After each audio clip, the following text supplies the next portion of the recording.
Okay, तो अभी हम स्टार्ट करेंगे अपना जो आज का बहुत ही इम्पोर्टेंट सेशन है। डॉक्टर मनिंदर मैडम और डॉक्टर रीटा और पवन भी अपने साथ ज्वाइन यहाँ पे हो गए हैं। रोजनारा की थोड़ी हेल्थ का प्रॉब्लम है, अभी मुझे फोन आया, तो रोजनारा के भी जो सेशन है वो अपने पवन जी जो अलायंस इंडिया से सीनियर प्रोग्राम ऑफिसर है वो ही फैसिलिटेट करेंगे। Good afternoon ma'am. Very good afternoon Reena ji, and सभी को नमस्कार, सभी को गुड आफ्टरनून एंड सभी को वड़कम। मैं अभी सेशन की शुरुआत करती हूँ। तो first of behalf of NCPI plus and GSNP plus में alliance India and doctor Rita madam को यहाँ पे वेलकम करती हूँ। And I am really very very thankful for doctor Maninder कि जिन्होंने कल ही अभी तो ऑफिस पे वो ज्वाइन हुए थे और आज हमारे साथ यहाँ पे वर्चुअल कॉल में भी उनका टाइम उन्होंने कमिट कर दिया है। जितने भी स्टेट नेटवर्क से और स्टेट रिसिपिएंट जो अपने एसआर जो पार्टनर्स है, सीएससी है, डिस्ट्रिक्ट लेवल नेटवर्क है, सभी मेंबर्स को भी मैं यहाँ पे वेलकम करती हूँ। ये आज का सेशन जो है वो बहुत ही इम्पोर्टेंट है। इम्पोर्टेंट इसलिए है कि एक तरह से आज हम एक दूसरे के अनुभवों से और कुछ अपने एक्सपर्ट्स जो यहाँ पे बात करने वाले हैं उनके पास से सीखना चाहेंगे, कि समझना चाहेंगे कि हम किस तरह से एज अ कम्युनिटी मेंबर हमारा ज्यादा रोल कंट्रीब्यूट कर सकते हैं। एलएफयू मतलब लॉस टू फॉलो अप, कोई भी व्यक्ति जो है एचआईवी पॉजिटिव पर्सन वो अपनी मेडिसिन छोड़े नहीं, तो उसको हम किस तरह से as a being a community member हम अपना कंट्रीब्यूशन करके ज्यादा और भी इफेक्टिव जो काम है फील्ड लेवल पे वो हम करके नए एलएफयू को होने से हम बचाए, नए लोगों को जो दवाई शुरू कर रहे हैं या जो भी दवाई पे है वो दवा छोड़े नहीं, एआरटी मेडिसिन जो है वो छोड़े नहीं, उसके बारे में हम थोड़ा बात करेंगे। और जो एलएफयू हो चुके हैं तो उनको हम किस तरह से वापस प्रोग्राम में अपने जो एआरटी सेंटर पे लेके आ सके, केयर सपोर्ट ट्रीटमेंट के साथ जोड़ सके और उनकी जो लाइफ है, जो क्वालिटी ऑफ लाइफ है वो हम इम्प्रूव कर पाए। बेसिकली ये जो भी हम प्रोसेस करेंगे तो ये अपने जो टारगेट हम बात करते हैं हमेशा 90-90-90, तो उसमें जो थर्ड 90 है जिसमें वायरल लोड सप्रेशन की जो बात हम करते हैं, तो उसमें ये ओवरऑल जितना भी एडरेंस बढ़ेगा किसी भी पॉजिटिव पर्सन का, तो वो उसका जो वायरल लोड सप्रेशन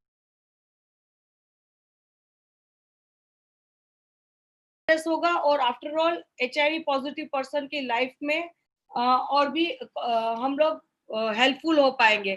तो उसके बारे में भी हम डॉक्टर मनिंदर से भी सुनेंगे और ओवरऑल जो एलएफयू होते हैं और उसका क्या अपने प्रोग्राम पे और इंडिविजुअल के लाइफ पे भी असर होता है, उसके बारे में भी हम डॉक्टर रीटा मैडम से भी बात करेंगे।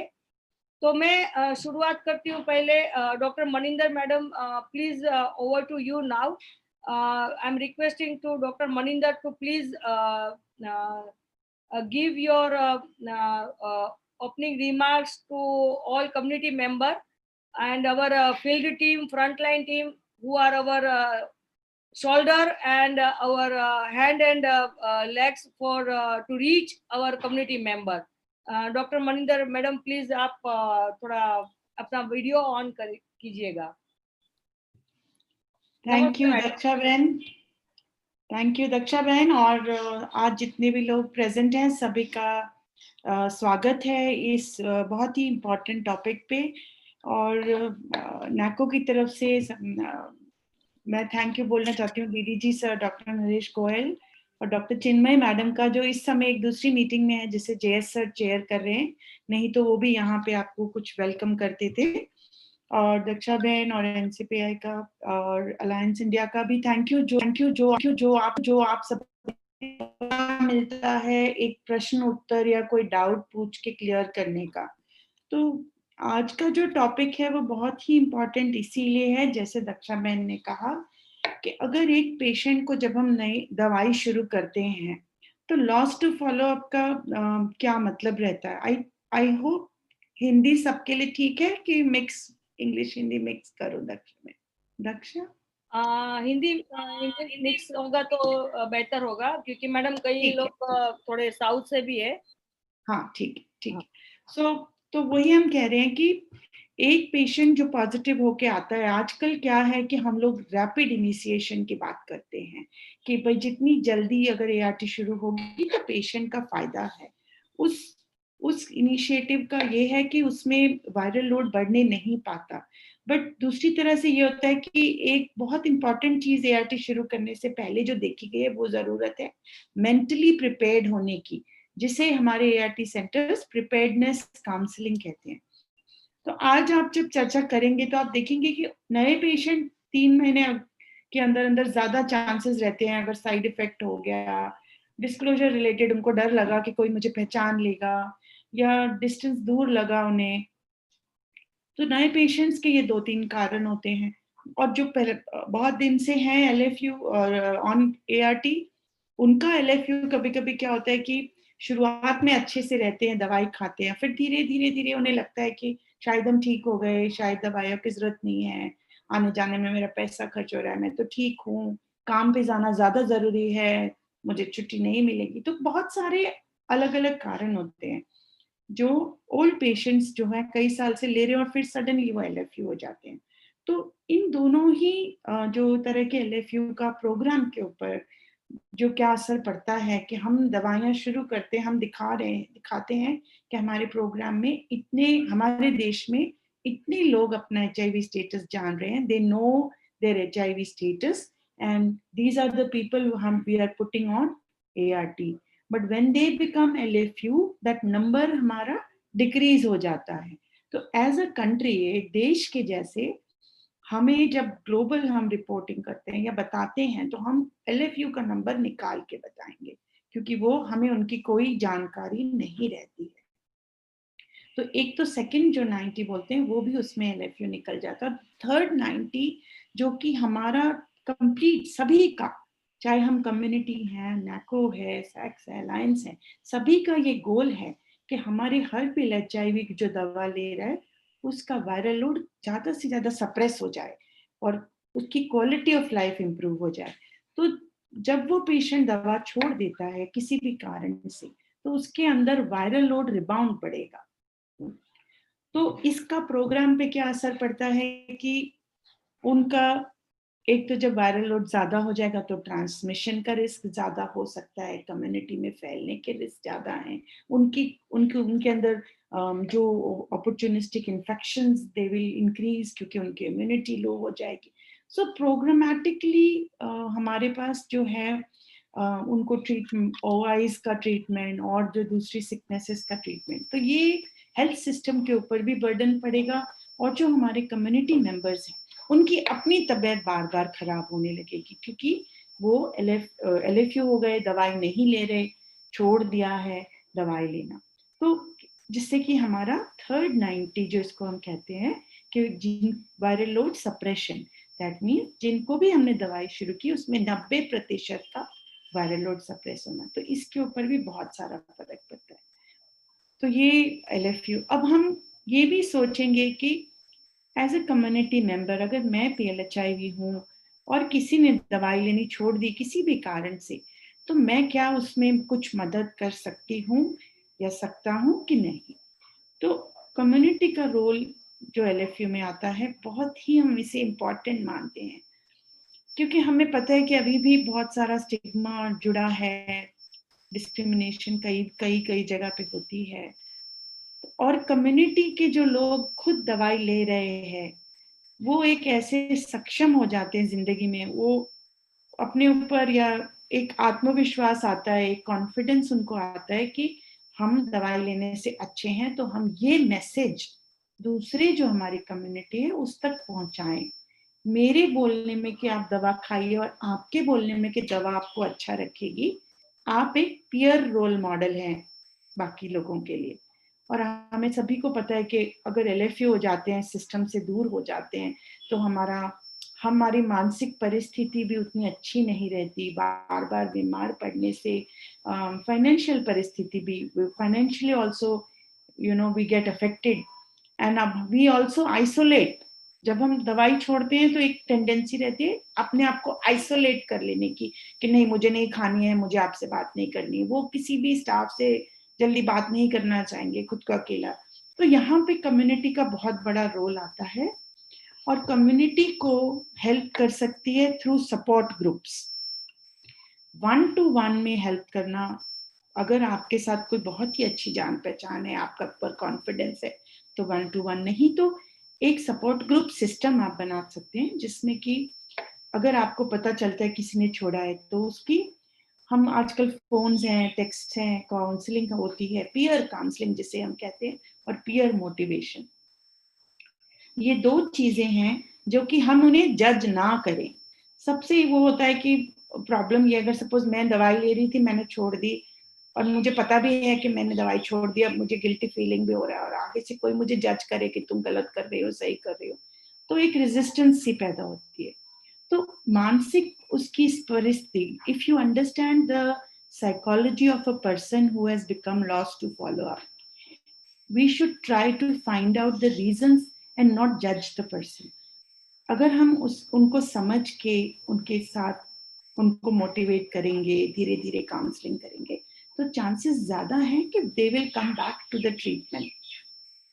और यहाँ पे भी कम्युनिटी का एक बहुत बड़ा रोल है। आज मैं इतना ही बोलना चाहूंगी, मैं भी सभी को सुनूंगी, एंड तक रहूंगी, और अगर कोई प्रश्न रहेंगे तो हम लोग उनको उत्तर भी देना चाहेंगे। Thank you very much.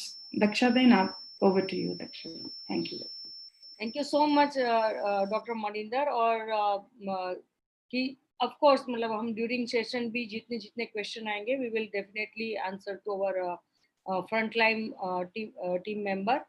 और सीरियसली मतलब ये बहुत ही अहम मुद्दा है कि हम बीइंग अ कम्युनिटी मेंबर, हम खुद पीयर रोल मॉडल है कम्युनिटी के लिए, तो हम इसको लेके हमारे ही अनुभव से हम लोगों को मोटिवेट भी कर सकते हैं कि जिसकी वजह से कोई व्यक्ति दवा ना छोड़े। मैं डॉक्टर रीटा मैडम ज्वाइन हो गए हैं, doctor Rita from Alliance India. Doctor Rita madam, ओ आप पहुंच गए। Thank you Daksha. और मैं thank you, I think doctor Maninder ने बहुत ही अच्छा बोला। तो अब मुझे समझ में नहीं आ रहा मैं क्या इंट्रोडक्शन में बोलूं, क्योंकि काफी सारे पॉइंट्स उन्होंने कवर कर दिए हैं।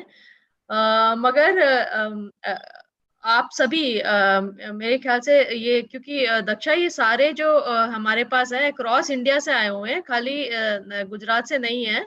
यस, तो मैं सबसे पहले तो सभी आप लोगों को कॉन्ग्रेचुलेट भी बोलूंगी, क्योंकि अभी हम लोग अपना ग्लोबल फंड का पीयूडीआर कर रहे हैं, नेक्स्ट फेज ग्लोबल फंड की प्लानिंग कर रहे हैं।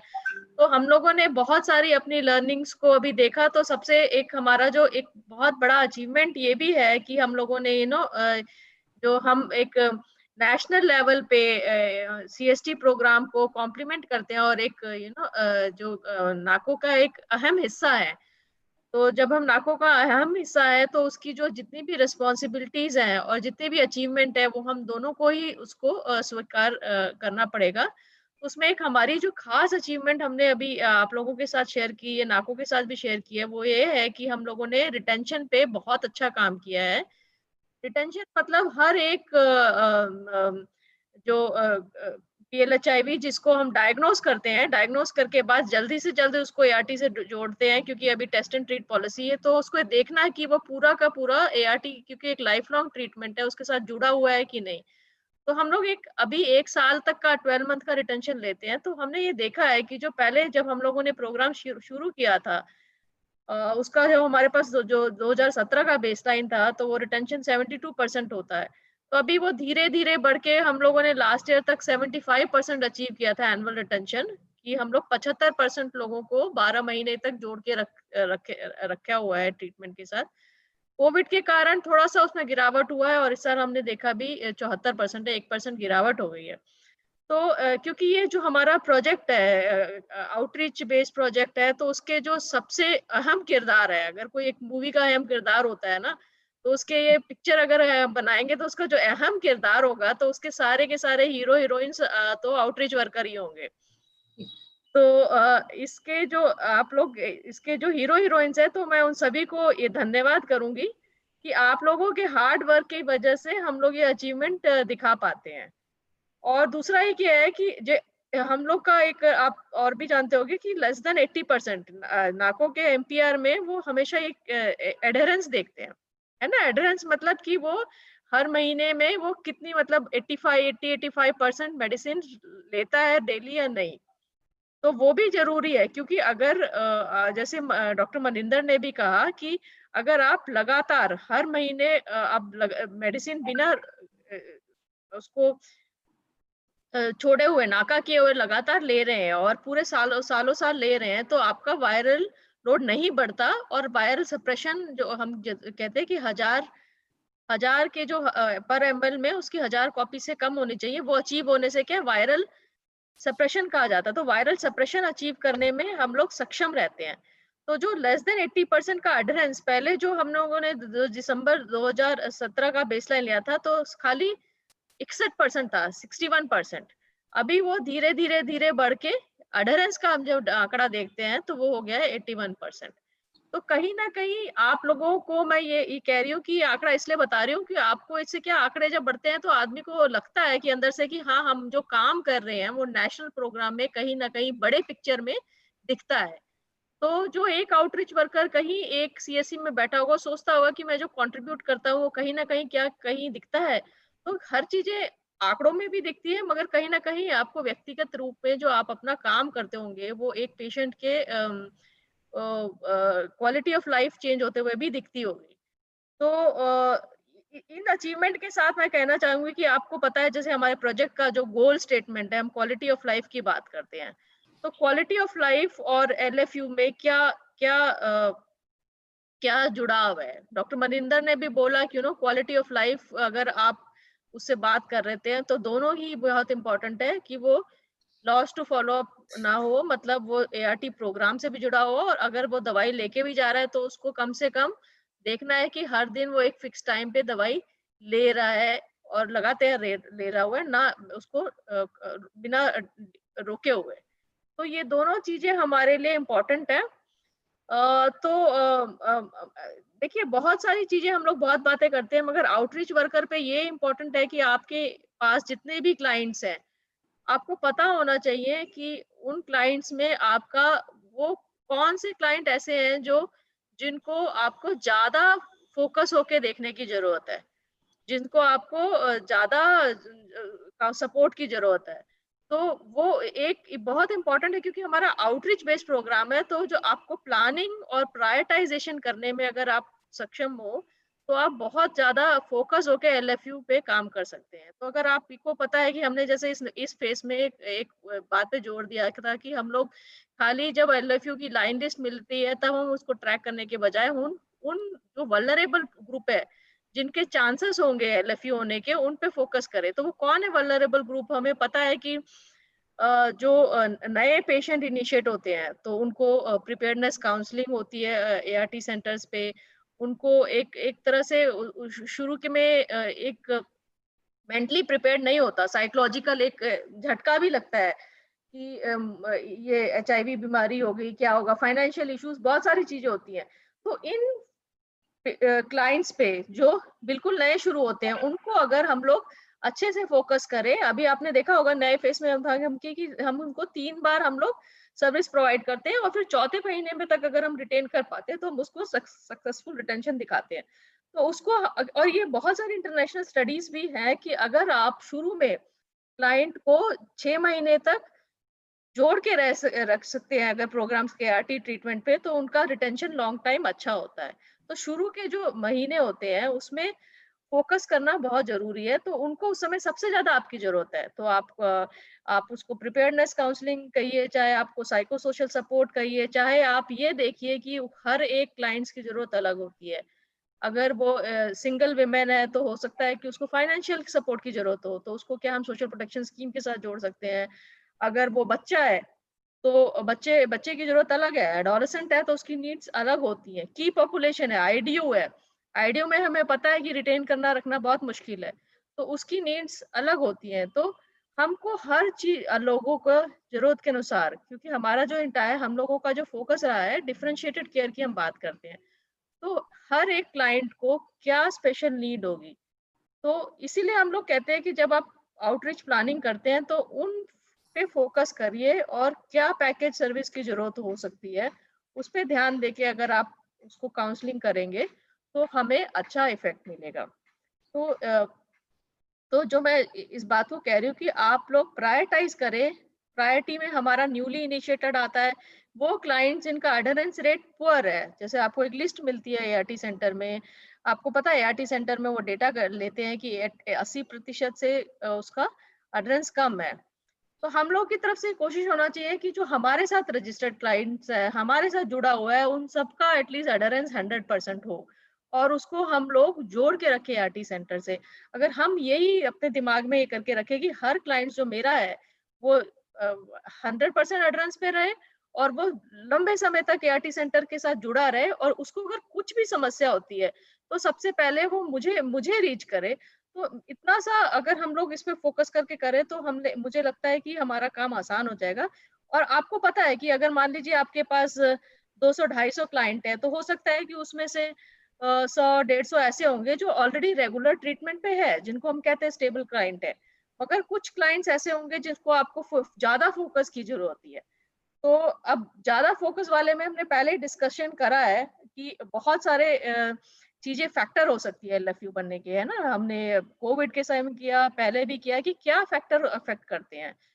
तो उसमें जो सबसे ज्यादा कोविड के टाइम हमने फैक्टर ये देखा कि वो ट्रैवल नहीं कर पाते थे या हॉस्पिटल में नहीं आना चाहते थे। उससे पहले एक जो बहुत बड़ा फैक्टर हमें ये भी निकल के आया, कोमॉर्बिडिटी।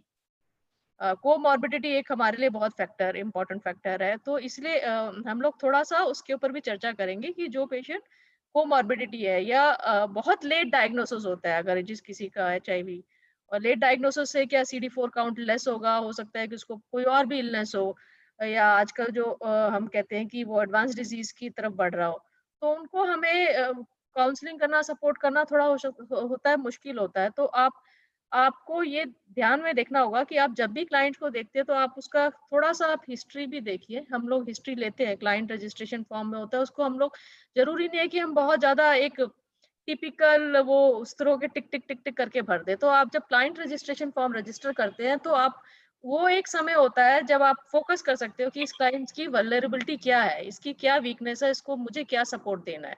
तो वो एक जो जो इम्पोर्टेंट रजिस्ट्रेशन का डॉक्यूमेंट है उस पे फोकस करिए आप जब रजिस्टर करते हैं। तो उस समय आप क्लाइंट से जुड़ने का समय होता है। तो वो इन्फॉर्मेशन आपके लिए बहुत जरूरी है कि इसकी क्या वल्नरेबिलिटी है, इसको हमारी क्या ध्यान देना है। क्या इसको पहले कभी टीबी का है या उसको टीबी से ऑलरेडी टीबी पे ट्रीटमेंट ले रहा है या उसको कोई टीबी के सिम्टम्स हैं, या उसको हेपेटाइटिस का कुछ चल रहा है। तो बहुत सारी जो साथ बीमारियां होती हैं, हो सकता है को अगर लेट हो तो हो सकता है डायबिटीज भी हो। तो उसको क्या और इलनेस है जिसकी वजह से चांसेस हो सकता है कि वो हमारे साथ लंबे समय तक वो रिटेंशन में ना रहे। तो आपको पता है कि जो पीएलएचआईवी में सबसे एक मृत्यु का कारण होता है टीबी।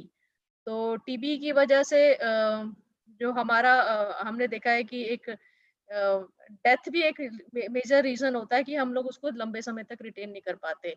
तो हम उसको कैसे एचआईवी के साथ-साथ टीबी से की दवाइयों को लगातार लेने के लिए उसको हम लोग प्रोत्साहित कर सकते हैं, उसको काउंसलिंग कर सकते हैं और ज़रूरत पड़े तो उसको हम लोग ये काउंसल करें कि आप अम, जो एआरटी डॉक्टर के पास जाइए अगर आपको कोई ज़्यादा इश्यूज़ है। और कहीं पे क्योंकि आजकल जहाँ पे एआरटी और एटीटी की मेडिकेशन एक साथ ही देते हैं।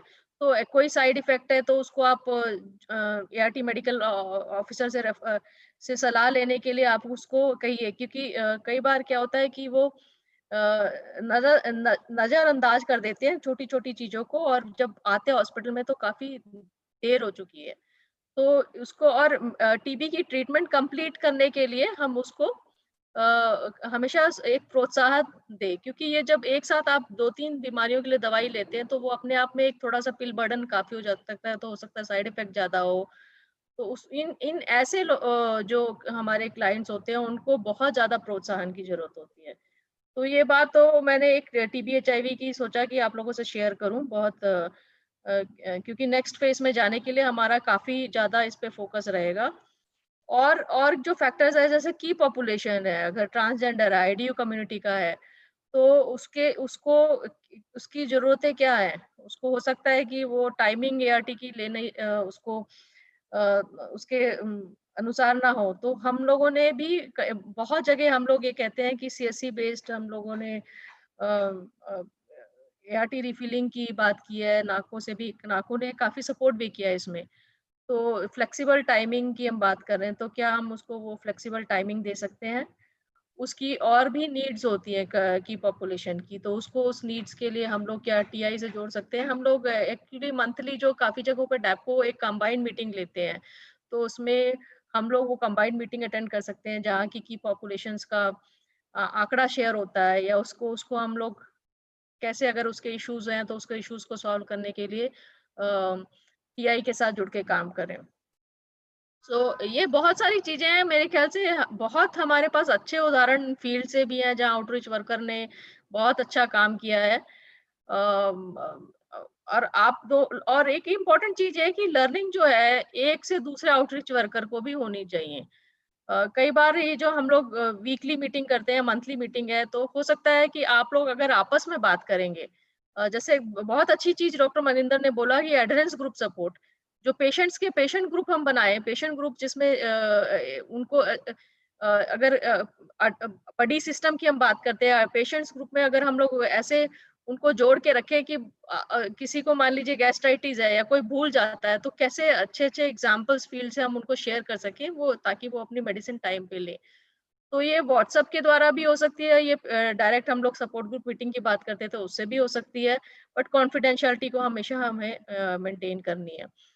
तो ये कुछ चीज़ें मैं कहूँगी कि क्रॉस लर्निंग हमेशा एक पार्टनर से दूसरे पार्टनर, एक सीएससी से दूसरे सीएससी, एक आउटरीच से दूसरे आउटरीच वर्कर को अगर होती रहेगी, तो इससे बहुत लर्निंग मिलती है। और क्योंकि एक समय आता है, जैसे आउटरीच वर्कर भी मैंने देखा है थक जाता है कि अरे कितनी बार तो मैंने इसे बोला मगर वो मेरी बात नहीं सुनता। तो इन चीज़ों से जो लर्निंग होती है ना, वो हमको भी प्रोत्साहन मिलता है कि ठीक है, मैंने ऐसे बोला, या मगर मैं इसको इस तरह से बात को करता तो वो शायद उसका इफ़ेक्ट अच्छा होता।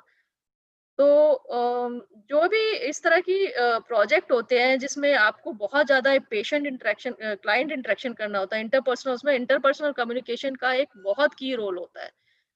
तो हम भी कोशिश करेंगे अगले उसमें कि इंटरपर्सनल कम्युनिकेशन स्किल्स जो होते हैं आउटरीच वर्कर के, उस पे थोड़ा-सा हम लोग काम करें। उसको आपको कैसे इम्प्रूवमेंट मिल सके, हम लोग उसका सजेशंस और फीडबैक भी चाहेंगे। आई थिंक ये सारी चीज़ों के को हम ध्यान में अगर रखें, हम सारी जो एलएफयू की प्रॉब्लम्स को सॉल्व नहीं कर सकते, मगर हम बहुत हद तक कोशिश कर सकते हैं कि हम जो 95-95 का टारगेट है, वो अचीव कर सकें। तो उसके लिए हम लोग अगर एक-एक क्लाइंट को फ़ोकस करके रखें, तो यही हमारी एक स्ट्रैटेजी होनी चाहिए कि जो हर आउटरीच वर्कर पे जितना क्लाइंट्स हो, उसका ये होगा कि मेरा अगर मेरे पास इस तरह के 100 क्लाइंट्स हैं, तो वो 100 के 100 रिटेंशन में होने चाहिए। तो अपने लेवल पे आप अपना टारगेट देखिए, तो उससे हम लोग को हर लेवल पे काफ़ी अच्छा सपोर्ट मिलेगा। तो मैं इसके साथ ही अ थैंक यू बोलूँगी, और मेरे ख़्याल से अच्छा रोज़ नहीं है ना, पवन पवन काफ़ी डिटेल में मेरे ख़्याल से उसके पास आँकड़ा भी है स्टेट लेवल और नेशनल लेवल का, तो बाकी का डिस्कशन मैं उसको हैंड ओवर करती हूँ। Over to you Daksha, thank you. Thank you so much doctor Rita. और ये बहुत ही इंफॉर्मेटिव भी आपने बात कही है कि कई चीज़ें हैं कि जहाँ पे हम शायद जो यूनिक कुछ कुछ जगह पे हमें यूनिक स्ट्रेटेजी भी यूटिलाइज करनी पड़ेगी कि हम जैसे बोलते हैं कि one one shoe is not fit for all food. तो मतलब हर एक पर्सन वाइज पर्सन हमें डिफरेंट स्ट्रेटेजी से जितना हम काम करेंगे उतना शायद हम और भी इफेक्टिव प्रोसेस से अपने कम्युनिटी मेंबर्स को रीच कर पाएंगे। और कुछ कुछ उनकी छोटी छोटी जो समस्याएं है उसको हम लोग ज्यादा क्लोजली अगर देखेंगे तो उस समस्याओं के साथ भी हम उस जो भी सॉल्यूशन के साथ भी हम उनके ज्यादा से ज्यादा जो चैलेंजेस है वो कम करके हम जो रिटेंशन है वो बढ़ाने में अपना जो कंट्रीब्यूशन है वो ज्यादा दे पाएंगे। लेकिन इसमें बहुत ही एक्सपर्ट जो मैं बोलूंगी कि जो अपने पवन भाई है, Pavan is our project officer of Vihaan and जब से विहान प्रोग्राम शुरू हुआ तब से एक्चुअली पवन इस प्रोग्राम के साथ जुड़े हुए हैं और हर फेज वाइज फेज जितने भी चेंजेस आए हैं तो उसमें पवन ने बहुत ही नजदीकी से प्रोग्राम और फील्ड लेवल के उनके अनुभव जो भी रहे हैं। तो मैं पवन को रिक्वेस्ट करूंगी कि पवन प्लीज आज आप हम आपको ये सब पूरा जो टीम है वो हम आपको कॉन्ग्रेचुलेट भी करते हैं कि आप अभी भी हमारे साथ हैं और साथ ही जुड़े रहे। And we really want to hear from you also कि किस तरह से कम्युनिटी और भी इफेक्टिव रोल अपना प्रदान कर पाए फील्ड लेवल पे। Thank you, Dakshaban, for that very good introduction. मैं थोड़ा क्या बोलते हैं नर्वस भी हूँ and I am very happy also. Why I am nervous? I'll speak about that first. Before that, पवन आप अपना पहला चेहरा दिखाइए। ठीक है। कोरोना में बहुत टाइम हुआ आपका चेहरा नहीं दिखा है। अरे वाह। I hope उसका कोई असर नहीं आया होगा कोरोना के असर मेरा सिर पे। Whatever. So why I'm what you say little nervous वो मैं बताऊंगा। आज बहुत अच्छा मौका दिया NCPI GSNP टीम ने कि है ना LFU का प्रिवेंशन और good practices we need to share with everyone. So when I got this invitation, I was just recalling my starting days. एक बार मैं बॉम्बे गया था हमारा विहान रिलेटेड एक रिक्रूटमेंट के लिए। मनोज परदेशी जी और एक RC डॉक्टर सपनाली मैडम थे। We were on this side of the table. So like बहुत सारा कैंडिडेट्स जो कम्युनिटी से आए थे। मनोज सर उसको he was asking questions. आपका ट्रीटमेंट का कॉम्बिनेशन बताओ, इस टैबलेट का साइड इफेक्ट बताओ, इस टैबलेट का साइड इफेक्ट से बचना है तो क्या करना है वो बताओ, दवाई कब खाना चाहिए, when you should take medicine, what precautions we should take. So for every questions like a expert doctor उधर सामने वाले बंदे आंसर दे रहे थे। Then I was feeling guilt क्योंकि मैं जिस लोगों को इंटरव्यू करने गया था वो मेरे से भी ज्यादा जानकार है ट्रीटमेंट का। So I think that's a beauty of our PLHIV community. We know it's a question of our life, so we keep all the informations ready and like you know I'm sure most of the people who are present here they disseminate that information to their fellow community members also. So today I thought like you know I'll be a facilitator to share some good practices what we observe and to share some of the expectations from you all. और उसके साथ साथ मेरे से कुछ छूट हो गया मतलब in case I am not able to share some good practices that you should you know articulate and help us to facilitate cross learning. I'm sure if someone wants to talk, Rajesh, there is a facility for that also. With this you know few words, I'll straight away go to a small presentation which I have prepared. That also मैं पहले एक anticipatory bail ले लेता हूँ like most of the relevant issues are talked by both Madam from NACO and Dr. Rita. So whatever I have in my mind, I try to put it through some symbolic pictures. Okay, it is nothing to offend someone, but it's only to you know understand things better. So I'll start this thing. Someone has raised hand.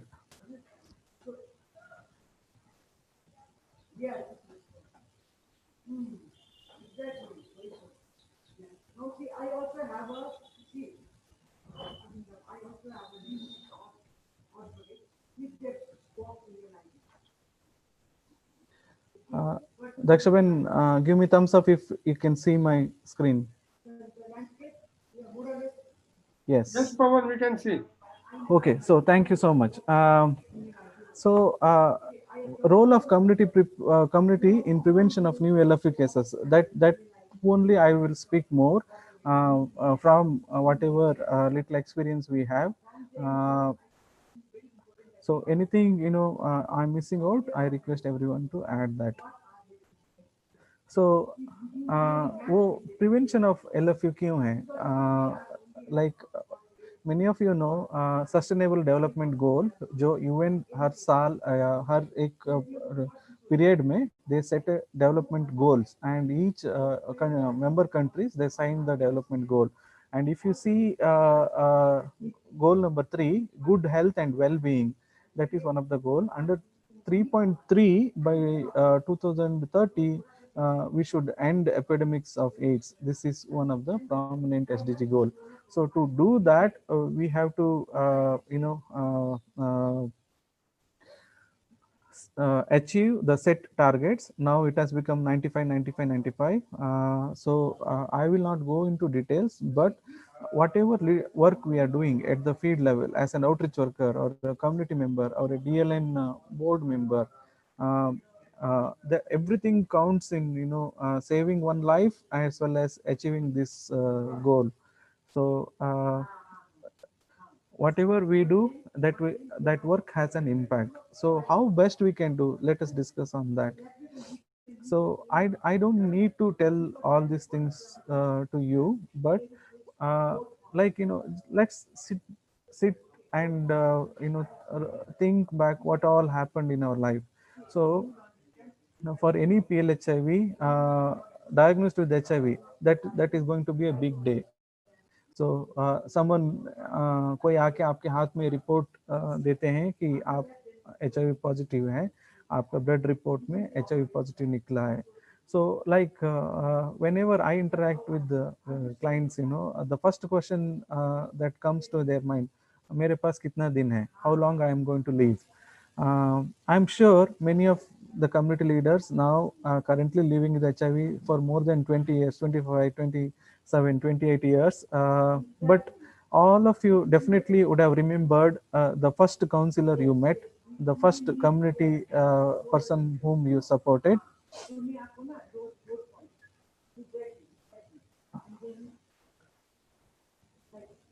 So because they made a lot of impact in your life, they are the one who gave hopes, they are the one who supported all of us in safe sailing in this positive living. So once we diagnose, like there is a lot of trauma, there are a lot of mental health related issues, we don't know what is going to happen in the future. I think situation has not changed much. How much ever we have we tell that HIV is chronically manageable disease, but people who are newly diagnosed still they undergo some kind of trauma, some kind of what you say tension. What is going to happen? Like even today also we get calls from our office that somebody wants to speak to you. So then when we connect with them, they say, sir, कल मुझे पता चला HIV positive हो गया, क्या करना है, कितना दिन हम जिंदा रह सकते हैं. Then like we used to give the examples of many leaders who are present here. So हमारे साथ भी काम करते हैं. HIV से क्रोनिकली मैनेजेबल डिसीज, आप चिंता मत कीजिएगा, मेडिसिन अवेलेबल है, कंट्रोल करने के लिए मेडिसिन अवेलेबल है, like that. So that kind of support, coaching and mentoring, through that we can achieve viral suppression. That is the ultimate goal. So it is kind of a reflection only. Once somebody is detected with HIV positive, what all things will come. For many people, disclosure is an issue. So when we understand all these issues, we will try to develop kind of coping strategies for all this, है ना. So घर में किसको बताना है, क्या बताना है. So इसी की वजह से some there are people who are becoming LFU also. Medicine घर में खा रहे हैं बोले तो किसके लिए खा रहे हैं. So why you are taking medicine, that will come. Then like people attribute HIV status to the behavior. So उन्होंने कुछ गलत काम किया होगा इसलिए वो HIV पॉजिटिव आया है. So then like when we ask why people stop the treatment, कोई लोगों को managing work and finance will become very difficult. So कुछ एरिया में आज भी इतना डिफिकल्ट है, they cannot take one day leave to come to ERT center, or they may not have enough money to travel to ERT center. That is also issue. Then like there are some side effect, adherence issues, all this. So there are many unanswered questions at that moment.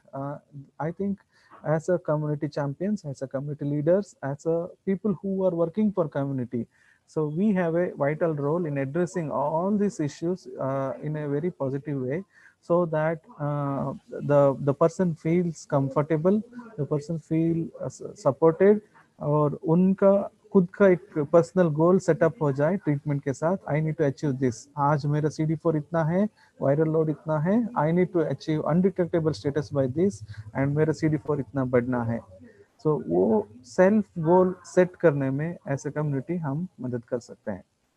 So as I shared with earlier, what makes this community, our community so special?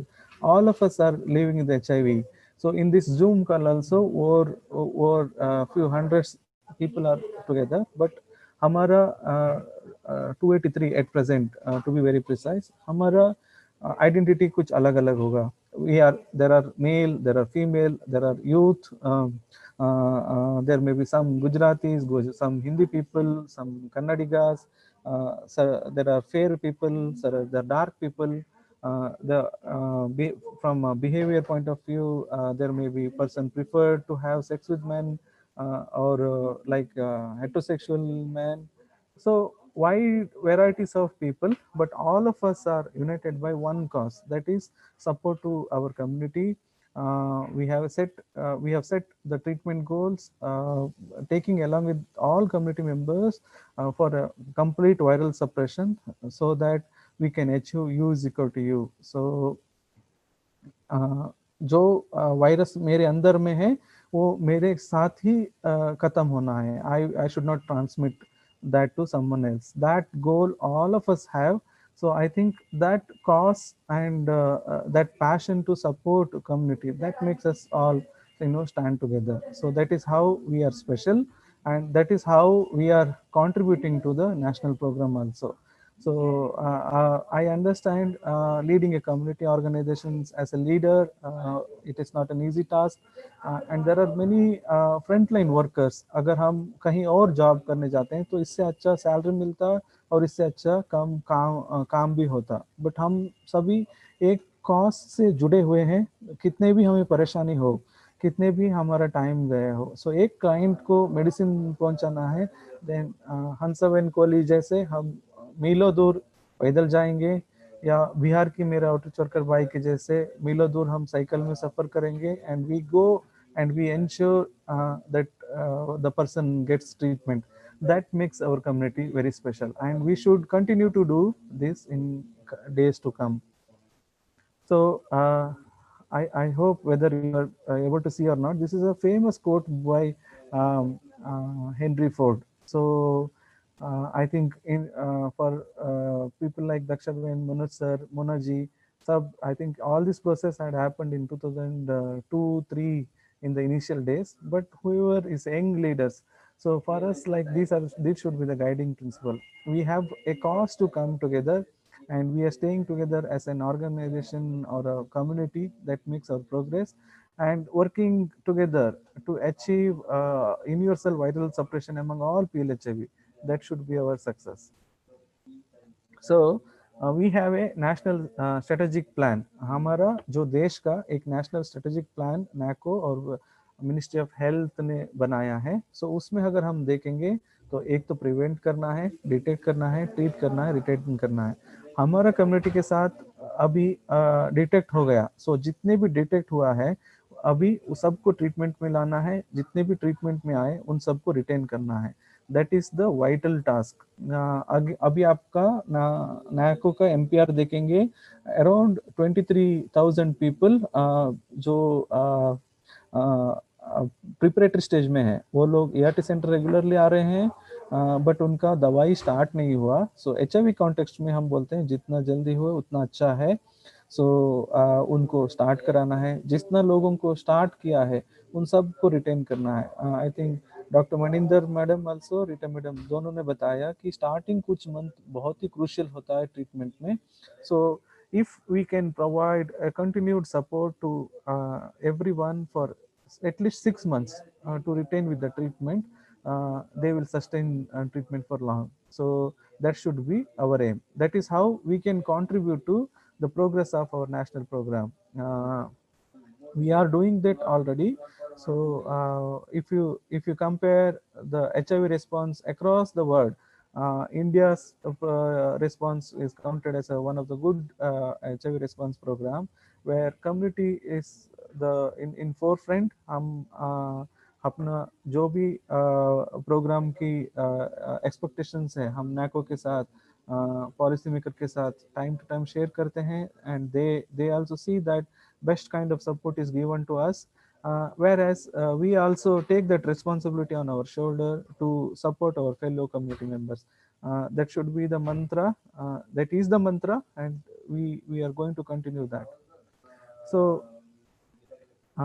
like again, it might be boring when we say what are the benefits of ART. All of you know. So but at least rephrasing it for the benefit of some new joinees, definitely ART helps us in reduction of mortality.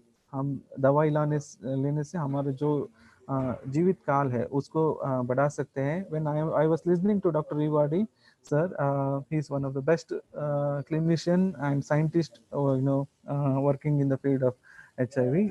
वो sir हमें बताते थे कि एक दिन का दवाई आपने नहीं दिया तो so one time if you miss the dose, one day in your life is reduced. So एक दिन भी हमें दवाई मिस नहीं करना चाहिए. So then reduction of OIS, opportunistic infection, whether it is TB or some other opportunistic infection, वो कम हो जाएगा. Then like जैसे मैंने बताया, वायरल लोड अगर हमारा 0 होता है तो हमारे थ्रू ट्रांसमिट होने का संभावना भी 0 हो जाता है. देन इम्प्रूव्ड इम्यूनिटी, हमारा रोग प्रतिरोधक शक्ति इम्प्रूव हो जाता है. क्वालिटी ऑफ लाइफ हमारा अच्छे हो जाता है क्योंकि हमारे को और कोई बीमारी या प्रॉब्लम नहीं होता. We will be leading a healthy and happy life. So many of you are living example for that, except pill in the night. Rest everything is so normal and you are leading very happy life. I think that's a testimony of benefit of ART. Then no economic burden when we don't have disease, or when we are leading a very good life, our work, personal life, everything is in balanced way, then we don't have much economic burden also. So why I am sharing this repeatedly, you might have heard this n number of time. आप बहुत बार सुन चुके होंगे ART counsellor से, बाकी का लोगों से. But ये मैसेजेस जो भी नया कम्युनिटी मेंबर आते हैं उनको रीइंफोर्स करना बहुत ही जरूरी है. So with that purpose I am sharing it once again. So this is proved strategy. That is why everybody is focusing so much of attention on adherence, so that our viral load can be undetectable. जब हमारा viral load बहुत ही कम होता है तो हमारे से transmission होने का that possibility also becomes very minimal. So when we know it is a life-saving drug, when we know we have ART medicine, to help us to improve our quality of life, to enhance our life. So हमें दूसरा बीमारी कुछ नहीं आना है, फिर भी हम में से कुछ लोग वो मेडिसिन छोड़ देते हैं. So उसका क्या क्या रीजन होगा? Rajesh, if you can help me with that questions. Sure, sir. So एक सिंपल सा लाइक हमारा प्रेजेंटेशन में एक बोर्डम नहीं हो, मोनोटोनस नहीं हो, इसके लिए हमने एक सिंपल सा क्वेश्चन बनाया. So I request all of you to feel that there is no compulsory to reveal any identity or anything. It is not this thing. It is just to understand how is our personal behavior. जब हम लोगों को बताते हैं ना ऐसा ऐसा करना चाहिए, so it is a kind of reflection of our own behavior. So what I would request to all of you, so be truthful to yourself and be supportive to us by filling that questions. Rajesh वो दिखा सकते हैं क्या? Yes sir. सभी participant के screen के सामने एक 5 क्वेश्चन आएंगे. तो मैं पवन सर से रिक्वेस्ट करूंगा कि उनको एक बार इंग्लिश और हिंदी दोनों में उनको बता दीजिए.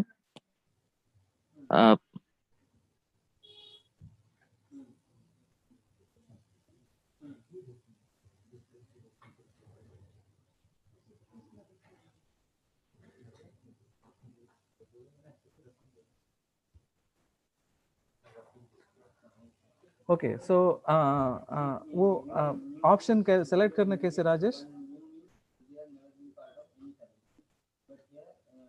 सर सभी क्वेश्चन के अंदर 2 से 3 ऑप्शन रहेंगे और पार्टिसिपेंट उसको सिलेक्ट कर सकते हैं. सिलेक्ट करके सभी क्वेश्चन के आंसर देके नीचे सबमिट का ऑप्शन होगा, उसको सबमिट करना है. और वो सेलेक्ट करेंगे कैसे? वो उनके अपने आप से हो जाएगा. अच्छा हो जाएगा ना. ओके, सो 1.1 जो फर्स्ट क्वेश्चन है, आज मेरा हेल्थ कैसा है? आज मैं हेल्थी महसूस कर रहा हूँ, अनहेल्थ महसूस कर रहा हूँ, neither healthy or not unhealthy. Just my health status today, how I am feeling. I am feeling healthy, I am feeling unhealthy, and I am feeling what to say, neither healthy or not unhealthy. So can you please fill the answer?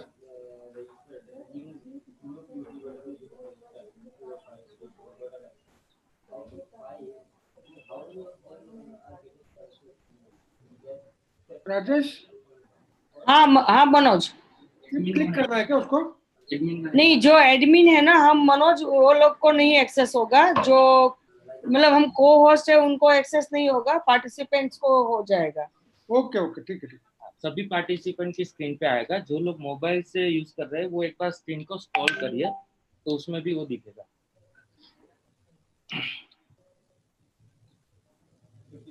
HIV ने community को techno सावी बना दिया. तो एक बार questions को थोड़े language में जिसको ट्रांसलेशन सो चाहिए. फर्स्ट क्वेश्चन इज आज का मेरा हेल्थ स्टेटस कैसा है? So I am feeling healthy, I am feeling unhealthy, and I know neither healthy or not unhealthy. So मैं आज अच्छा महसूस कर रहा हूँ हेल्थ की स्टेटस में, मैं अनहेल्थी, मैं बीमार जैसे महसूस कर रहा हूँ, और मुझे पता नहीं है, मैं बीमार भी लग रहा हूँ थोड़ी बहुत, काशी जैसे, बुखार बोले तो कोरोना वाले आ जाएंगे लेने. So like mixed status है. So please answer everyone. I think some 28 people have answered. Second question, जब मुझे डॉक्टर 5 दिन का एक दवाई कंप्लीट करने के लिए बोलते हैं, ये आपको बीमारी है, पेट में दर्द है या सिर दर्द है, बुखार है, उसके लिए आपको 5 दिन का गोली खाना है. तो यूजुअली मैं क्या करता हूँ? फर्स्ट है कंप्लीट द कोर्स, 5 दिन का गोली मैं खा लेता हूँ. सेकेंड है जब मुझे अच्छा लगता है I will stop it. So if your doctor advises a 5 days treatment, I will complete the course, or second option is I will stop the treatment when I feel good. पवन, हाँ जी sir. थोड़ा मैं कुछ बोलूं?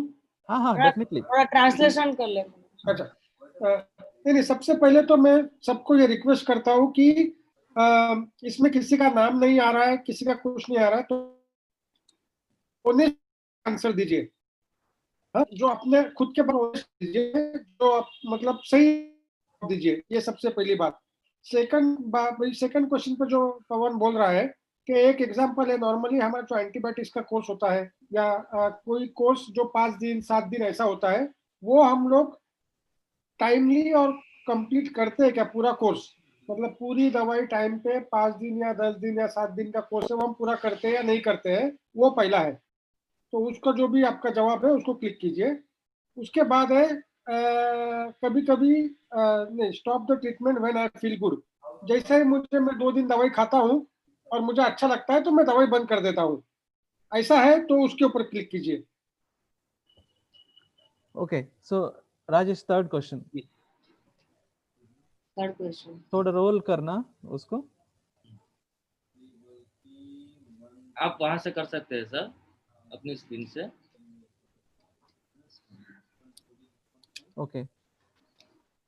For general health issues, I often what I will do, I will consult doctor or I will take advice from friends or go to chemist for treatment.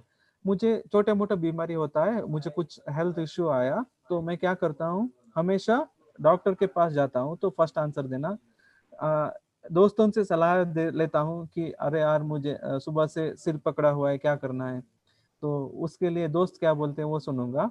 या एक medical पे जाके sir सुबह से सर दर्द हो रहा है, कुछ दवाई दे दो, गैस्ट्रिक हो रहा है, कुछ दवाई दे दो, ऐसा करके हम इससे मेडिसिन लेते हैं, केमिस्ट से मेडिसिन लेते हैं। ऐसे 3 ऑप्शन है।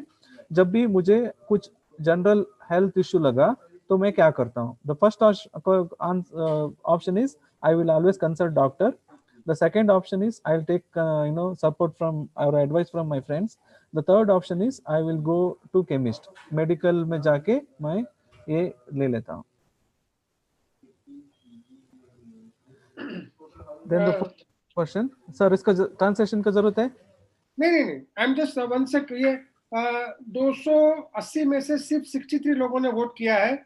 आपको किसी को दिक्कत आ रहा है ये फिल करने में तो भी बोलो, तो वैसा हम सपोर्ट करेंगे, गाइड करेंगे।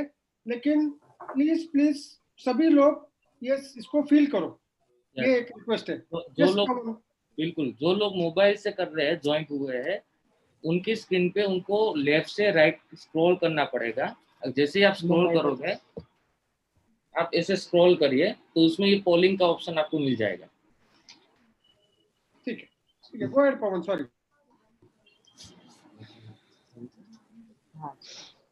ओके, सो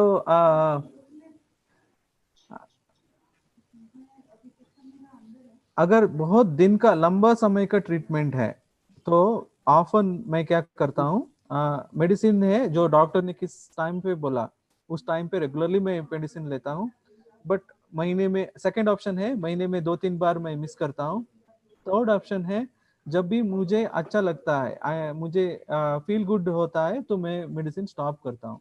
सो ये 3। Fourth question is about long-term treatment. If treatment is very for a long time or a long duration, I am taking medicine regularly. But second option is I may miss for 2 to 3 days in a month. Third option is whenever I feel good, I'll just miss it. देखिए यहाँ पे ऊपर polling का option लिखा होगा, पोल in progress करके। Polling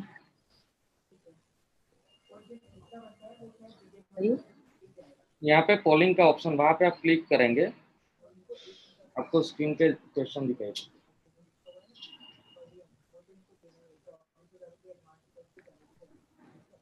Okay, Pawan, continue.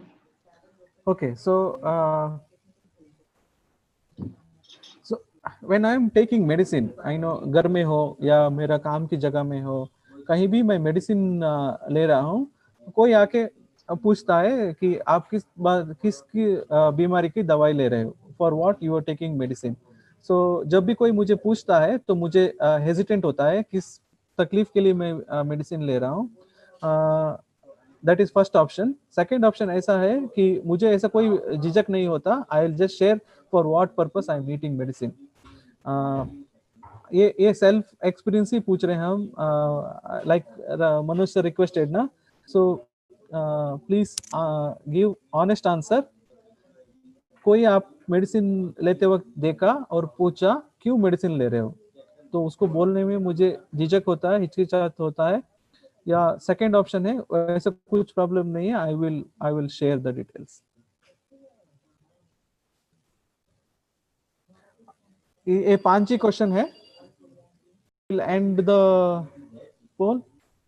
Okay so और भी किसी को अगर अपने आंसर ऐड करने बाकी हो मोबाइल से या जो भी जिस तरह से राजेश ने बताया, तो प्लीज अपने जो इसमें आंसर ऐड कर दीजिए, तो फिर हम एंड पोल करते हैं। और तब तक बाकर सर भी अपने साथ ज्वाइन हो चुके हैं। अलाइन hello Baqar sir, are you there? ILO से बाकर सर भी अपने साथ ज्वाइन कर दिए हैं। वो कुछ भी ऐड करना चाहते हैं इस डिस्कशन के।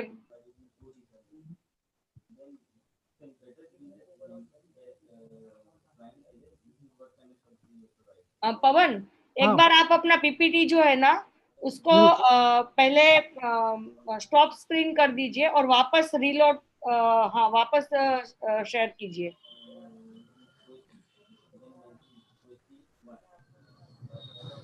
हेलो। हाँ बाकर जी। जी मैं जो प्रीवियस स्पीकर्स हैं उन्हीं की बात में थोड़ा सा ऐड करना चाहता हूँ, खासकर मिस्टर पवन ने जो एक बात कही थी कि कम्युनिटी जो है वो एक लिविंग एग्जाम्पल है कि किस तरह से हम लोग इसमें और आगे बढ़ सकते हैं। यहाँ एम्प्लॉयर्स का रोल बहुत इम्पोर्टेंट हो जाता है और आईएलओ से हमने कुछ स्टडीज भी डॉक्यूमेंट की हैं कि किस तरह से एम्प्लॉयर का सपोर्ट जो है वो ट्रीटमेंट एडहेरेंस में बहुत सिग्निफिकेंट रोल प्ले करता है।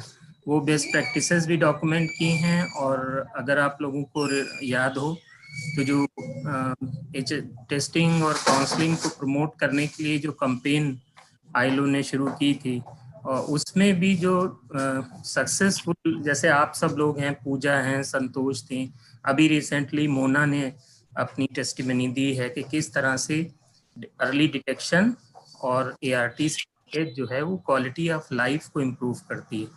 तो इस तरह की जो चीज़ें हैं वो आप लोगों के साथ मिलके हुई हैं और वो बहुत पसंद भी की गई हैं। और एम्प्लॉयर के रोल को और कैसे आगे बढ़ाया जा सकता है, उनके लिए क्या ट्रीटमेंट लिटरेसी से रिलेटेड कुछ और चीज़ें उनको मुहैया कराई जा सकती हैं, और ये हम लोग शायद और एक्सप्लोर कर सकते हैं। तो बस यही ऐड करना था मुझे। Okay, sure Baqar ji, thank you for your valuable point. And अभी मैं थोड़ा टेक्निकली राजेश को हैंड ओवर करती हूँ कि ये पॉल का जो रिपोर्ट है वो शेयर किए।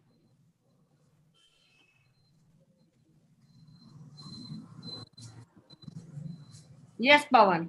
Okay, so like I definitely assume ये बहुत ही transparent and very personal opinion है, but like here we have never asked anything about HIV, but still जो कोर्स कंप्लीट करते हैं उसमें भी कुछ हमारा जो गैप है। So like mostly in my life I'm a double graduate, nearly 40 years old, बहुत सारा पास टाइम डॉक्टर के पास जाता हूँ, आज भी एक कोर्स उन्होंने जो भी बोला है वो कंप्लीट नहीं किया। सो उसका असर भी पता है मुझे, वो दवाई सेम तरीके से मेरे शरीर के ऊपर नेक्स्ट टाइम काम नहीं करेगा। That effect also I know, like problems also I know, but still somehow एक दो दिन का, अगर 5 दिन का है उसमें लास्ट 4th डे या 5th डे मेडिसिन छूट जाता है बिकॉज वी फील गुड। और हाँ, ये HIV का जो मेडिसिन है वो लाइफ लॉन्ग लेना है। सो एक ट्रीटमेंट फैटिग बोलते हैं जो डॉक्टर की परिभाषा में, वो मतलब व्हेन यू इंटरनलाइज इट कि हाँ मुझे किसी भी हालत में मेडिसिन लेना है, वो स्ट्रॉन्ग विल पावर है, तब हम रेगुलरली ले पाएंगे, वरना कहीं ना कहीं एक दो दिन बीच में छूट ही जाता है। जितना हमारा मेडिसिन छूट जाता है उतना हमारा जो ट्रीटमेंट एडहेरेंस और एफिकेसी ऑफ द ड्रग उसके ऊपर असर पड़ता है। सो लाइक पवन आपका सॉरी आपका स्क्रीन शेयर नहीं हुआ है अभी। हाँ, मैं I am talking only about the poll, I will just finish it and then I will go for a screen share. Okay हाँ, so I'm very happy कि at least इसमें है ना जो first line है वो बहुत बड़ा है. That is what I know. I always feel pride about PLHIV community. We know how important is the treatment. We know, I know, if we miss the treatment or if we do not follow the proper protocol with the treatment, what will happen? इसका बुरा असर हमारा health के ऊपर क्या होगा वो हमें पता है. इसलिए जो भी द ब्राउन या ऑरेंज कलर का बार है that is bigger everywhere. So same instinct, same personal feeling हर कोई कम्युनिटी मेंबर्स में आना है. That is the aim and that is the what you say support and that is the requirement we are all looking forward from all you community leaders. Thank you, Rajesh. I'll just go to the presentation now.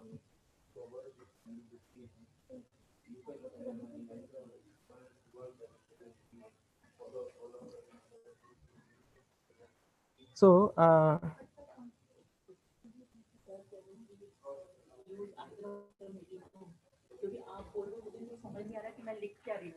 Yes, Pawan, continue. okay, so sorry for the technical problem.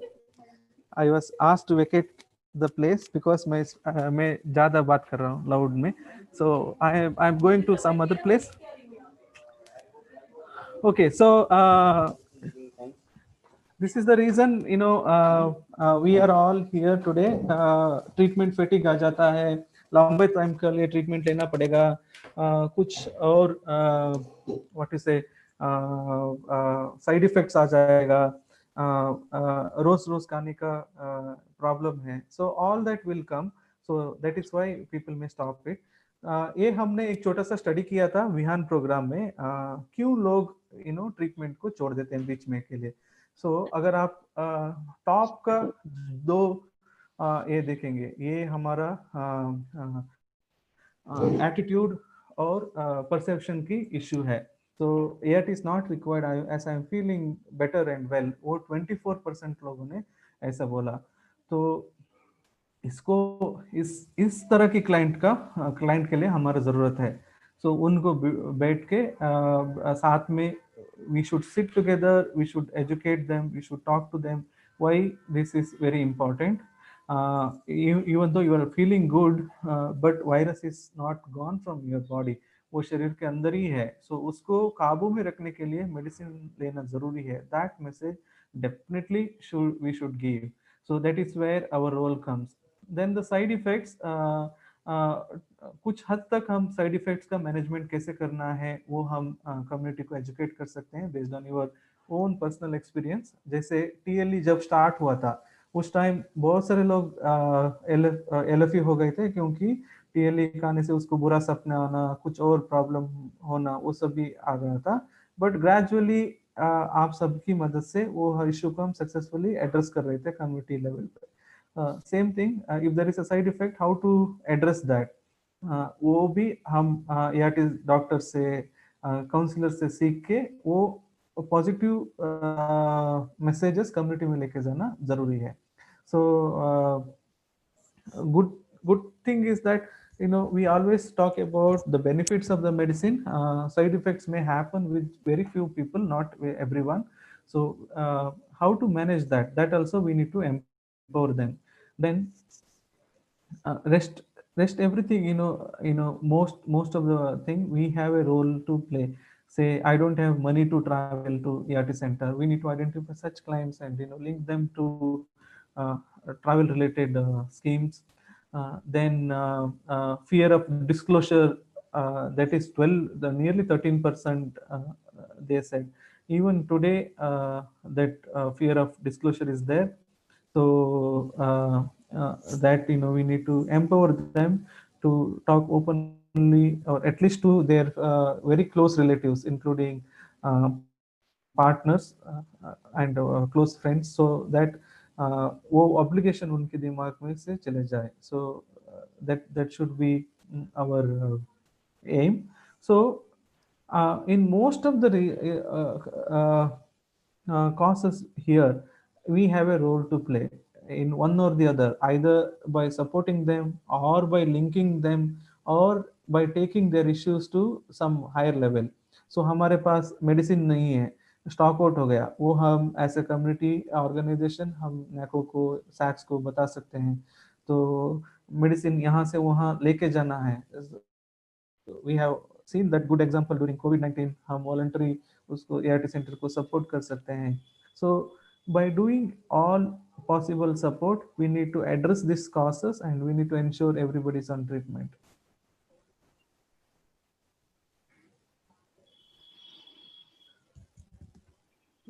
Rajesh, it is not going to next slide.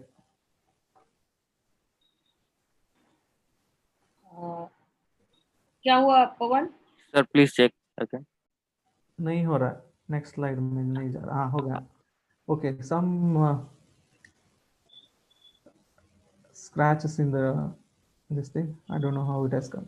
Sir एक बार वापस आप screen जो है share करिए अपने इसको। Top share करना पड़ेगा।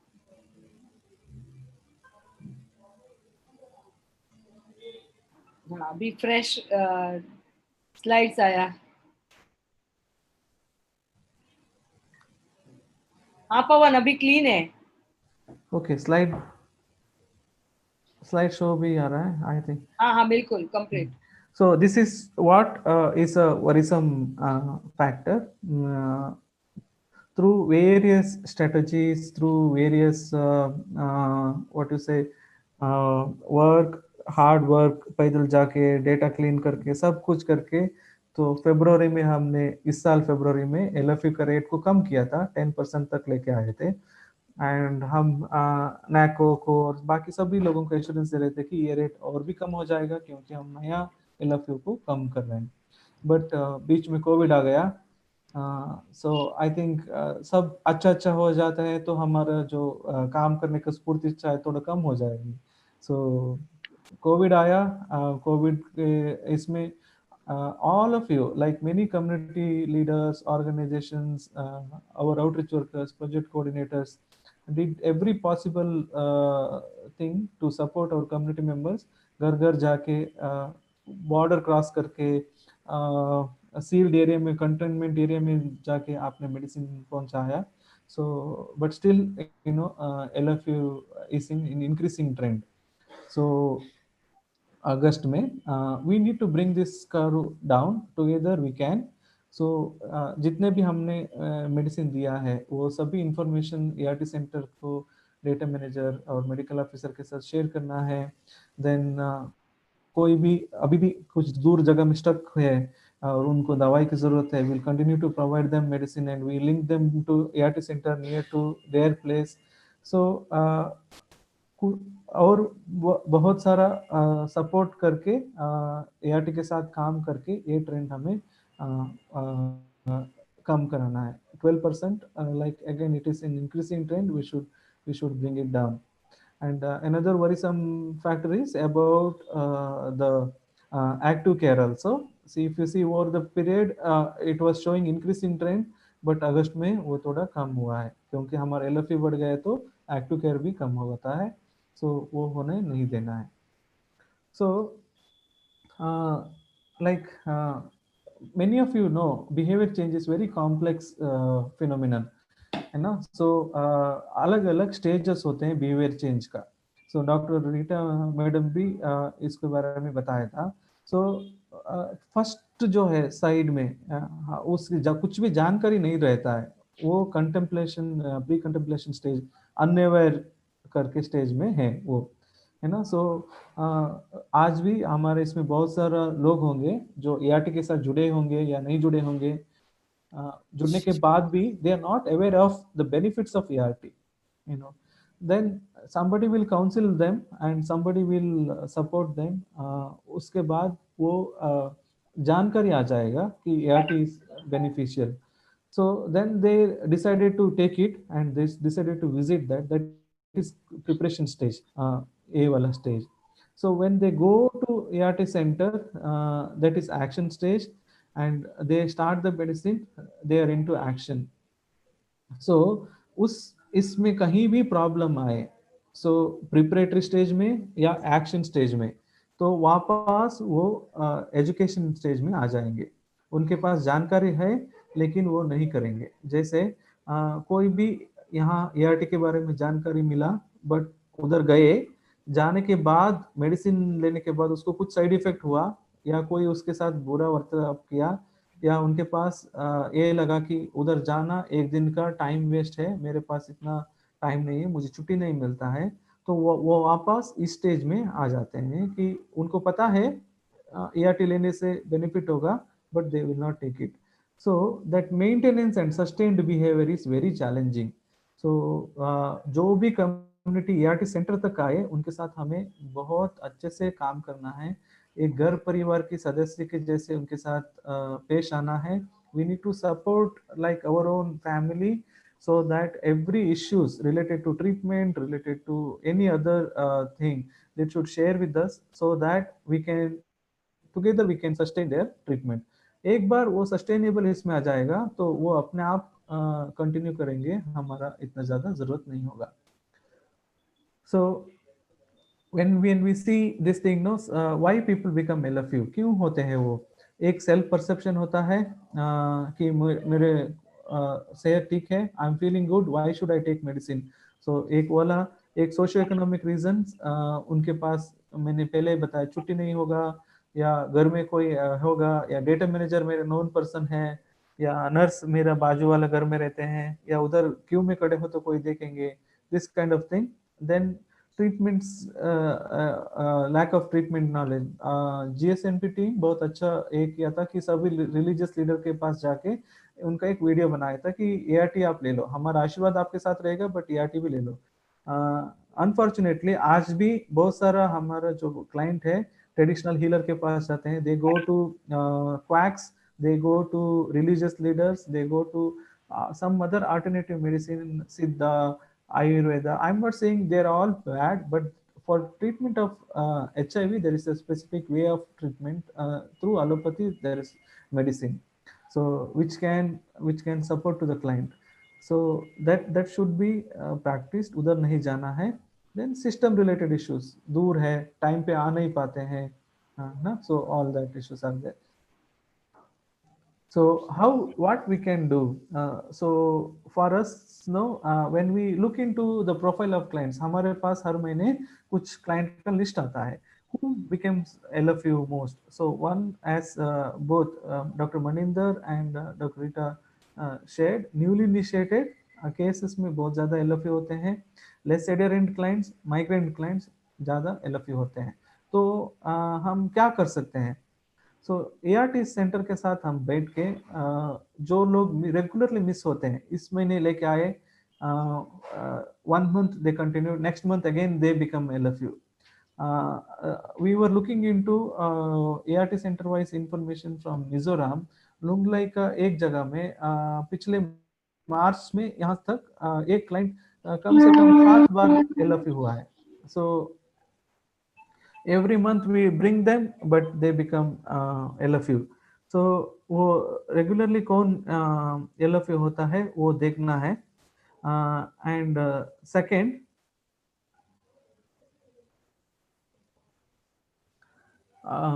जो प्रॉक्सी लोगों को भेजते हैं उसका LFU होने का ज़्यादा पॉसिबिलिटी होता है।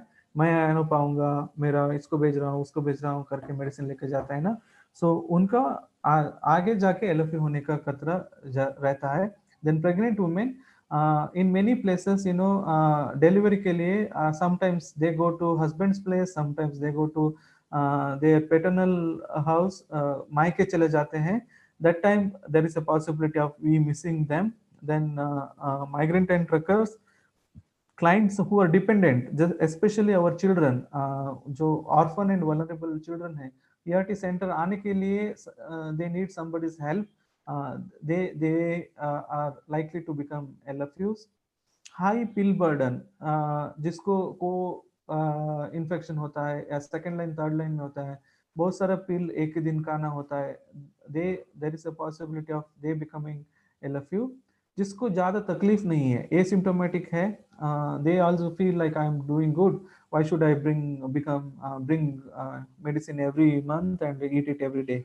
it's a headache like that, there is a possibility of they becoming LFU.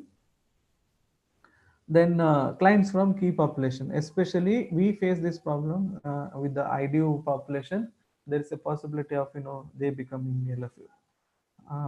These are the known factors, but why I am sharing this again and again, so that we should be familiar with this kind of group, and we should take enough and more precautionary actions to prevent them becoming LFU.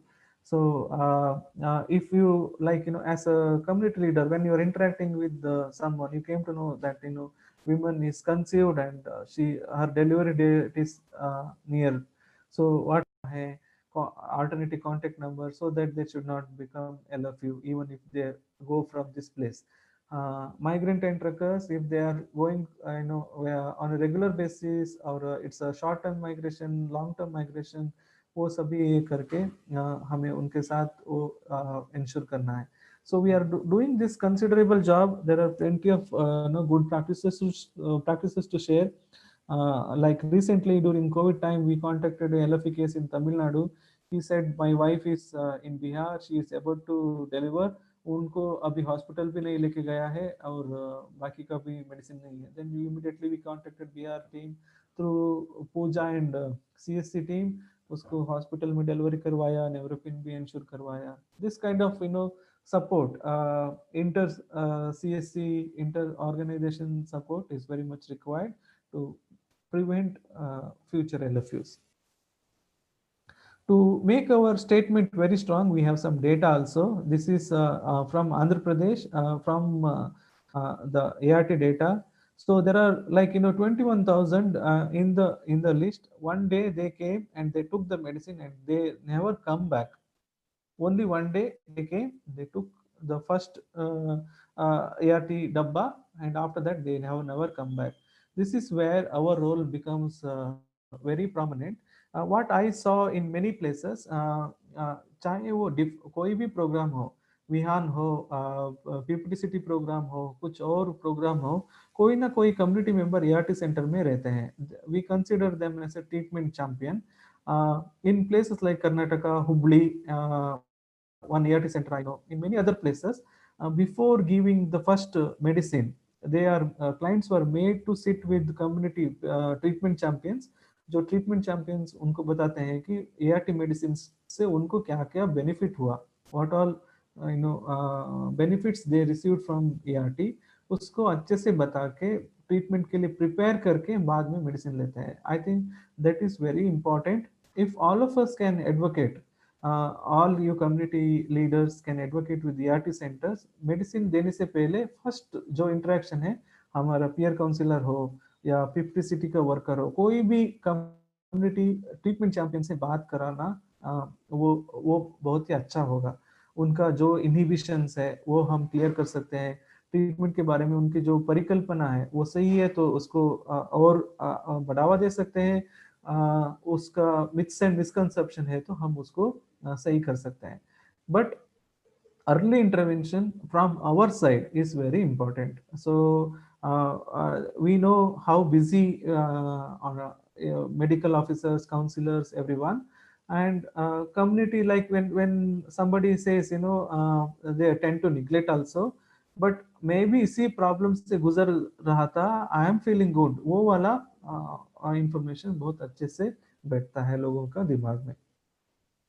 So like taking retention rate above 95%, it's a very difficult task. हम सबको मिलके एक काम करना है. So retention rate को improve करना है. ART के लिए हम हाथ में हाथ मिला के काम करना है. LFU हमें decrease करना है, adherence हमें improve करना है. So as a community organization or as a community leader, as a community volunteer, as a treatment champion, हम क्या डिफरेंस कर सकते हैं. So कोई भी नया पॉजिटिव आया, somebody is new or somebody is having issues with ART, somebody is having problem, when we interact with someone, say like I am from Karnataka, all the way I came to Delhi. I'm not familiar with the language, but in between somewhere in the government office, I see someone who is speaking in Kannada.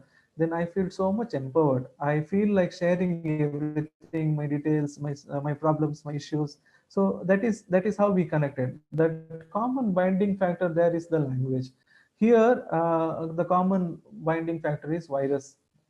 So both of us are living with virus, both of us have might have similar issues, but over a period of time, through my experience, through my support system, whether it is family, whether it is ERT center, whether it is DLN, I gained some confidence. And like, same thing I wish to transfer to others. That makes a lot of difference. So when somebody speaking to a person who is familiar with the treatment, who is having similar kind of issues, that makes people empowered.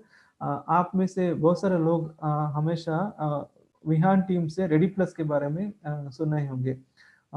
We collected a bunch of young and adolescent PLHIV together, trained them on HIV related issues. उस दिन day में training में वो confidence एक दूसरे के साथ बात करके that was reflecting in their face. They were very happy, they were sharing openly. Many people even at the age of 19-20 they were not knowing why they are taking medicine. जब ये openly share हुआ एक दूसरे के साथ, oh there are people who are like me, there are people who are living with HIV, that kind of feeling, and they felt empowered. They were going openly and communicating to their fellow community members, either in the ART center or their college. So that kind of empowerment, I'm sure you have many such experiences to share. Then we feel connected, we feel supported. कुछ हुआ तो हमें support करने के लिए कोई ना कोई है, ऐसा डेफिनेटली आता होगा. मिडनाइट भी आपके पास कॉल आते होंगे कि मुझे इस तरह का प्रॉब्लम हुआ, what should I do, and you are responding to that. So I feel safe. मैं जो भी मेरा है, मैं कोई भी कम्युनिटी से हूँ, अगर मैं ट्रांसजेंडर हूँ, हिजरा हूँ, but person living with HIV, same. और एक दीदी मेरा transgender, she is vocal about the treatment. I feel more safe to share my information with them. I'm just giving an example. Then like whatever we have shared, it is reassured that our knowledge has been increasing, our skill is good, and our attitude is becoming positive. So ask, attitude, skill and knowledge, that's very important. And at times it's only the mindset, उसको थोड़ा push करने का जरूरत है. They may feel like before taking medicine I was doing good, अभी जाके थोड़ा सिर दर्द जैसा होता है, vomiting sensation है, nausea है. So it's all like temporary issues. It's only that one small push from you that makes a lot of difference. So how difference we can make? So before this thing, ever since this community development program started among PLHIV, all of you start coming together. Then you all started doing positive speaking. That has a very good impact. I think we should continue to do that.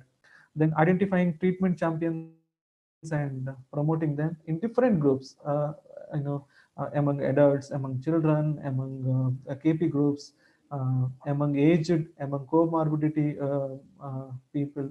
So we need to identify treatment champions, and we need to train them in positive speaking. Then Dr. Rita ma'am briefly talked about this buddy group. During COVID-19, this system supported us in a very way, this thing. And in Nagaland, Manipur, they are promoting it in a big way. So if we in a village, koi 6 members या 5 members HIV positive है, on rotation basis, one will go to ERT center, वो एक medicine लेके आएगा और बाकी सब लोगों को वो मेडिसिन दे देंगे, और उनकी जो भी कॉमन इशू है वो आपस में बात करके उसका सोल्यूशन क्या है, किससे मदद लेना है, वो करेंगे. So in that way, once in 6 months, everybody will go to ERT center for their routine checkup.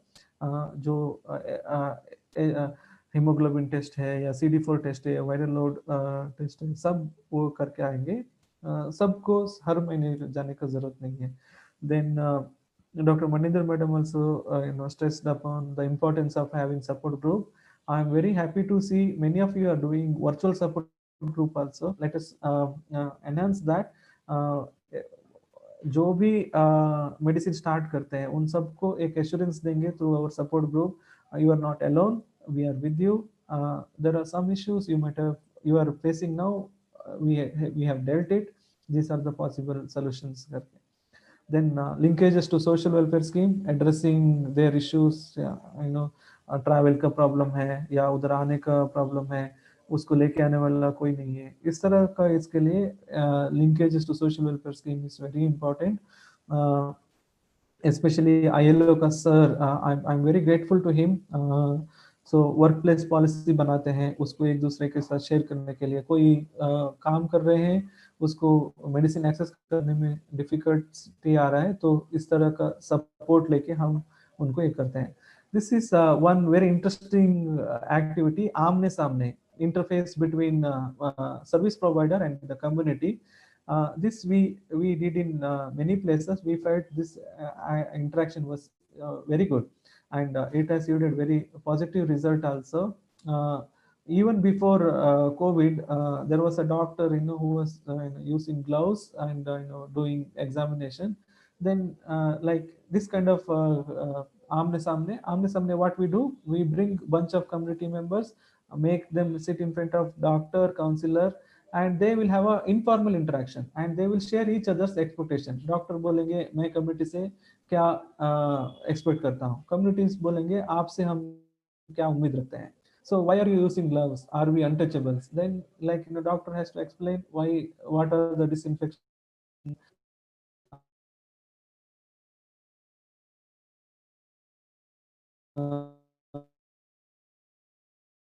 bring back to the treatment. From there you call me, I will talk to them, I will educate them.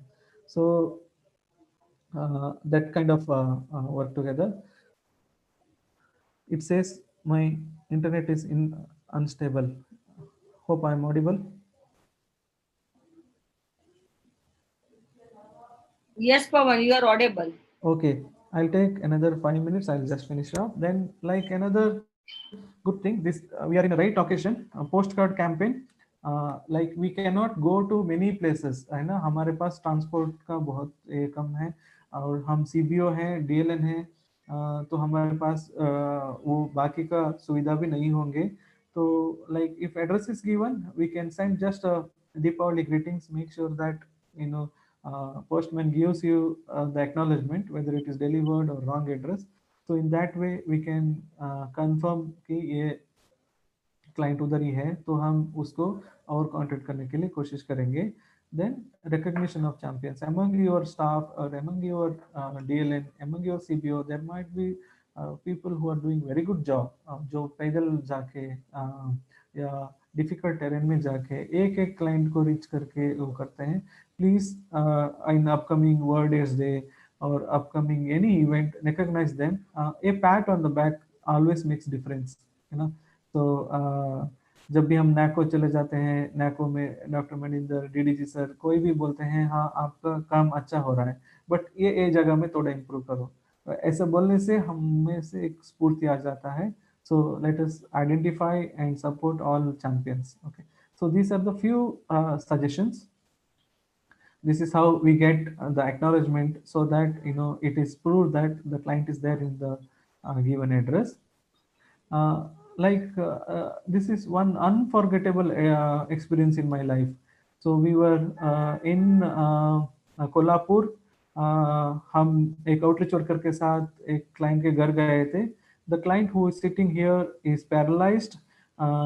उसका घर इसमें face में some cancerous thing was there, and he is not able to sit also by his own. His wife, both are positive. She has to go for a coolie work, day to daily wage के लिए. अगर वो एक दिन भी नहीं जाएगी तो उनके घर में खाना ये करने के लिए भी कुछ नहीं है. 2 बच्चे हैं छोटे छोटे. तो ये हमारा आउटरीच वर्कर है रेड कलर के ड्रेस में. She was taking medicine on behalf of them and giving it to them at their home. But वो LFE कैसे हो गया? 6 महीने के बाद ART सेंटर के डॉक्टर ने बोला कि उनको आपको लेकर आना पड़ेगा क्योंकि उनका जो वायरल लोड है CD4 है वो सब ड्यू है. We can not give them medicine. they are not in a position even to afford an auto to come this thing. So we felt very bad. हम लोग उधर visit किए लेकिन उनको कुछ मदद नहीं कर पाए. Then next day we met JDCST. Hesitatingly I shared कि हमारा outreach worker दवाई लेके जा रहा था. I was thinking he will scold us, but suddenly he reacted. If client cannot come, I would have asked my lab technician to go to their place, draw the blood, and we can give their test result. So we assume there are guideline that is preventing us, providing support, but guidelines are not guidelines. There are always excuses. There are always reasons to break the guideline and provide services. So, and if we put it in the right way, there are people to support us also. So if there are any such clients, I think we should discuss in detail with the ART center and concerned officers, so that they will help us, they will support us to get out of the way or out of the box thinking and how we can support the client. That is one. And as I said earlier also, as in even in the needs are different, and our support plan also should be based on the same. Like I may like to go or remain till Vihan is there, but I will never forget this person. He is an outreach worker from Jammu who is walking in the hills barefoot. उसको client को लेके आएगा अपने कंधे में और ऐसा horse सवारी करके ART सेंटर लेके आएगा.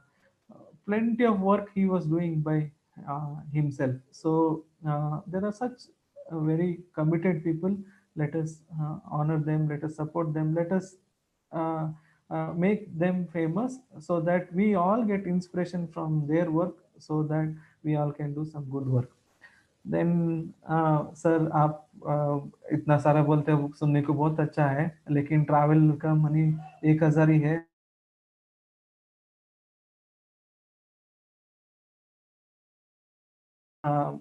Make some way out, we can achieve the result.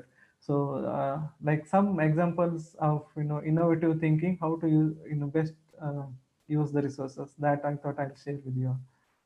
So next is the teamwork.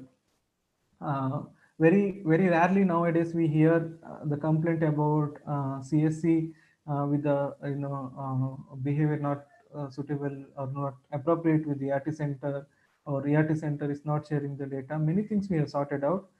Within community also, I'm from FAW community, I'm from MSM community, I'm from PLHIV. Let us forget all that. So when a virus, HIV and bacteria, they can work together and so efficiently, and they can kill a person. That is their goal. So why can't we? So we also work as a team with the community, non-community stakeholders like ILO, NACO, government, doctors, medical fraternity, everyone. All are our friends. We knock every this door. We take support and this thing. So let us all live happily, healthily. Uh, I have only this much to share. I think बहुत सारा ज्ञान वाला बात हो गया. Boring भी हो गया होगा. So any questions? I am happy to take. Thank you Manoj, thank you Pavan. बहुत ही आपने इंफॉर्मेटिव ये सेशन को कर दिया, और कोई भी स्लाइड को देख के ऐसा लग रहा था कि जैसे हमें खुद, हम जब फील्ड वर्कर होके काम कर रहे थे, वो भी एक थोड़ा हमें याद आ गया.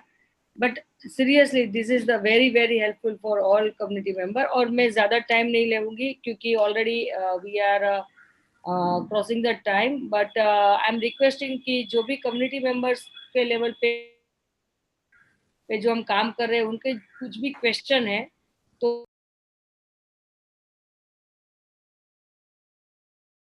शेयर कर सकते हैं. और काफी सारे लोगों ने चैट बॉक्स में ऑलरेडी शेयर किया भी है कि जैसे उनके ट्रीटमेंट अडहेरेंस से जैसे उनका वायरल लोड सप्रेस हुआ है, कुछ अच्छी अच्छी स्टोरीज उन लोगों ने शेयर की है. तो this is really very good कि ये आप एज अ पॉजिटिव स्टोरी लेके भी कम्युनिटी मेंबर्स को ज़्यादा ट्रीटमेंट एडरेंस पे बात कर सकते हैं। एक रोहतक से अपने जो फील्ड वर्कर है उन्होंने पूछा है कि मेडिसिन के अलावा कोई सुविधाएं नहीं है हरियाणा में, और लाइन टेंशन भी एक बार होते हैं तब दवाई शुरू होती है, यह भी बार बार होने चाहिए। वह सभी टेंशन फ्री होने। हाँ बताइए ना प्लीज, आप खुद बताइए। आप हेलो, हाँ जी बोलिए। नमस्कार सर जी। मैं Vihaan care support road centre Haryana से ORW 11 सत्यवान बोल रहा हूँ सर जी। हाँ बोलिए बोलिए। हाँ जी, जैसे हमारे हरियाणा में क्लाइंट को एडमिट करवाने में भी बहुत ज़्यादा दिक्कत आती है जी। और एक जैसे बेस लाइन के टेस्ट हैं वो सिर्फ एक बार जब दवाई शुरू होती है उस टाइम ही होती है जी। उसके बाद में बेस लाइन के टेस्ट नहीं होते हैं जी, जो कि हर 6 महीने में होने चाहिए जी, वो नहीं होते हैं जी हरियाणा में। एक बार दवाई स्टार्ट होती है तब होते हैं। और CD4 और वायरल लोड है, ये वायरल लोड है, ये भी खाली हरियाणा में रोहतक में हो रहा है जी, और कहीं नहीं हो रहा है जी। तो इसके अलावा भी सुविधा दी जाए। और जो क्लाइंट हैं जैसे उनको कोई सीरियस क्लाइंट आ जाता है, उसको एडमिट करवाने में बहुत परेशानी होती है जी। HIV पॉजिटिव के साथ में हरियाणा में बहुत भेदभाव होता है जी। तो उसमें हमने बहुत संघर्ष करना पड़ता है। ऊपर मोना जी और की सपोर्ट लेनी पड़ती है, और मोना जी और हमारे को पूरी सपोर्ट करते हैं, जब जाके वो क्लाइंट एडमिट होता है जी। ठीक है, तो आपका जो इश्यू आपने शेयर किया है वो हम समझ पा रहे हैं कि मेनली बेसलाइन जो रिपोर्ट है वो रेगुलर होने जरूरी है। आई थिंक डॉक्टर मनिंदर भी यहाँ पे है अपने साथ, तो मनिंदर मैडम भी अगर कुछ इसमें रिस्पॉन्ड करना चाहे, या आप मनिंदर मैडम को भी हम थोड़ा इस पे नोटिंग रखेंगे, इसके लिए भी हम रिक्वेस्ट कर सकते हैं। और कोई अपना जो भी एक्सपीरियंस है फील्ड पे जो LFU ट्रैक बैक करने में, उसके रिलेटेड अगर कोई शेयर करना चाहे तो please. And like many people are Hello. raising about the travel issue. Hello. Sorry, ma'am. Hello. Definitely, we also acknowledge Good that good travel का evening, pressure ma'am. बहुत कम है। गुड इवनिंग, बोलिए मैम। मैम मैं Rohtak Vihaan and care support centre की तरफ से peer counsellor ma'am. जैसे ये बेस लाइन वाले जो टेस्ट होते हैं मैम, जैसे अब यहाँ पे रोहतक PGI में बेस लाइन वाली जो मशीन होती है वो खराब हो चुकी है। ओके। तो फिर जो भी क्लाइंट है जहाँ से भी आता है तो फिर उसके यहाँ पे बेस लाइन वाले टेस्ट नहीं होते मैम। ये बोलते हैं कि आप अपने जो भी डिस्ट्रिक्ट के हो वहाँ पे जाके टेस्ट करवाओ अपने। तो ये समस्या हम किसी के समझ रहे पास हैं। मैम सब एक मिनट मैडम, मतलब ये सेम समस्या ही आपके रोहतक के CSC से आउटरीच वर्कर जो है मेंबर, उन्होंने बताई। तो ये सेम चीज पे हम लोग समझ गए कि ये आप बेसलाइन जो डिटेल रिपोर्ट करना है उसका जो चैलेंज है, that I am taking also in my notes. मैं और कोई और CSC या और स्टेट नेटवर्क से कोई अगर अपना एक्सपीरियंस यहाँ पे रखना चाहे क्विकली, और मैं रिक्वेस्ट करूंगी कि प्लीज थोड़ा स्मॉल लाइन में आप बता दीजिए, क्योंकि यहाँ पे जो भी हम सब है तो हमें प्रोग्राम के सबके पास इंफॉर्मेशन है। Hello ma'am. हेलो, हाँ जी बोलिए।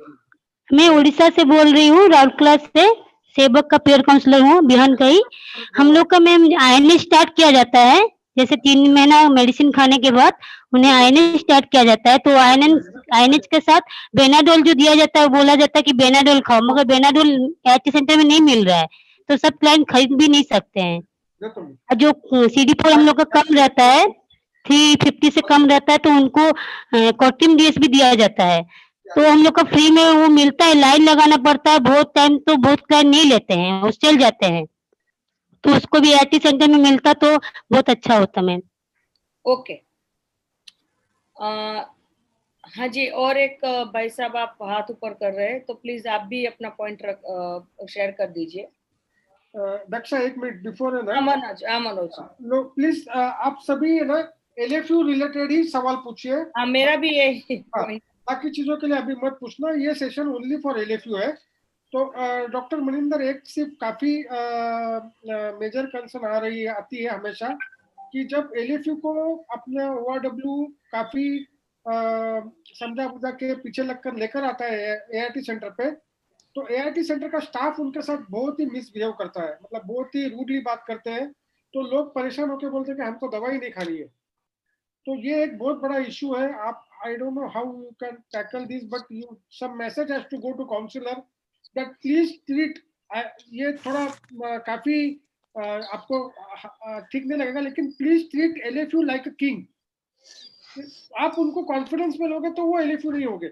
और एलएफयू के ये रीजन में ये बार बार निकल के आता है कि इनके साथ ठीक से बर्ताव नहीं होता है एआईटी सेंटर पे। तो ये भी एक मेजर इशू, इसको मैक्रो लेवल पे आपको हाईलाइट करना पड़ेगा डॉक्टर।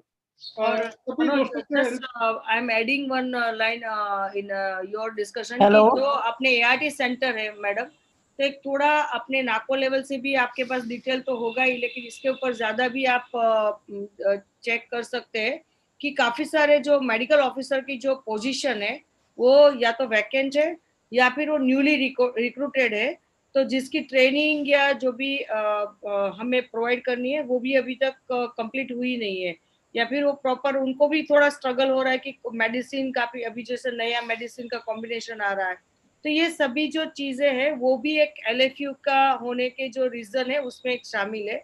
तो वो भी एक नाको लेवल से अगर केयर किया जाए कि किस तरह से ये जो जैसे स्टेबल क्लाइंट की हम बात करते हैं वैसे ही स्टेबल टीम की भी हमें बहुत जरूरत है एआरटी सेंटर पे।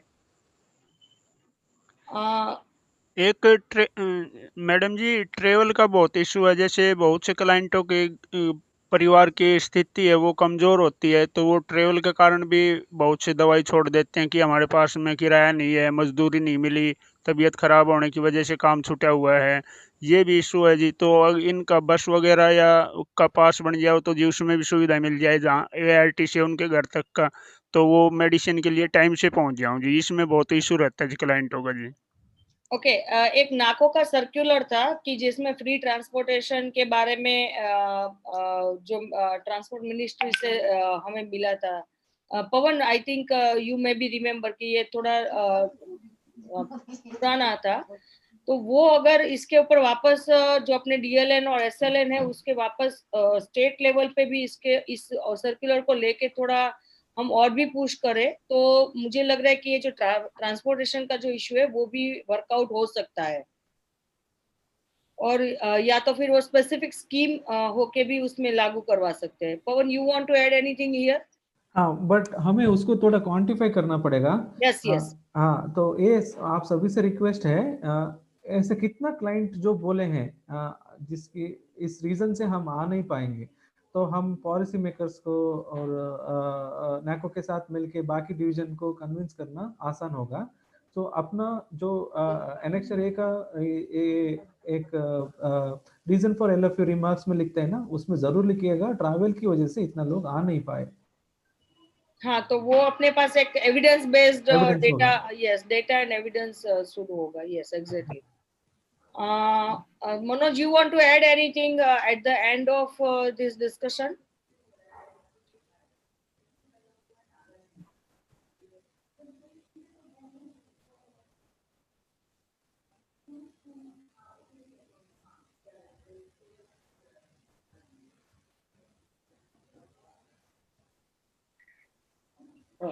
रक्षा, मेनली 2-3 चीजें। सो नाउ मेरा हेलो, म्यूट खुल नहीं रहा था, so don't mute me always.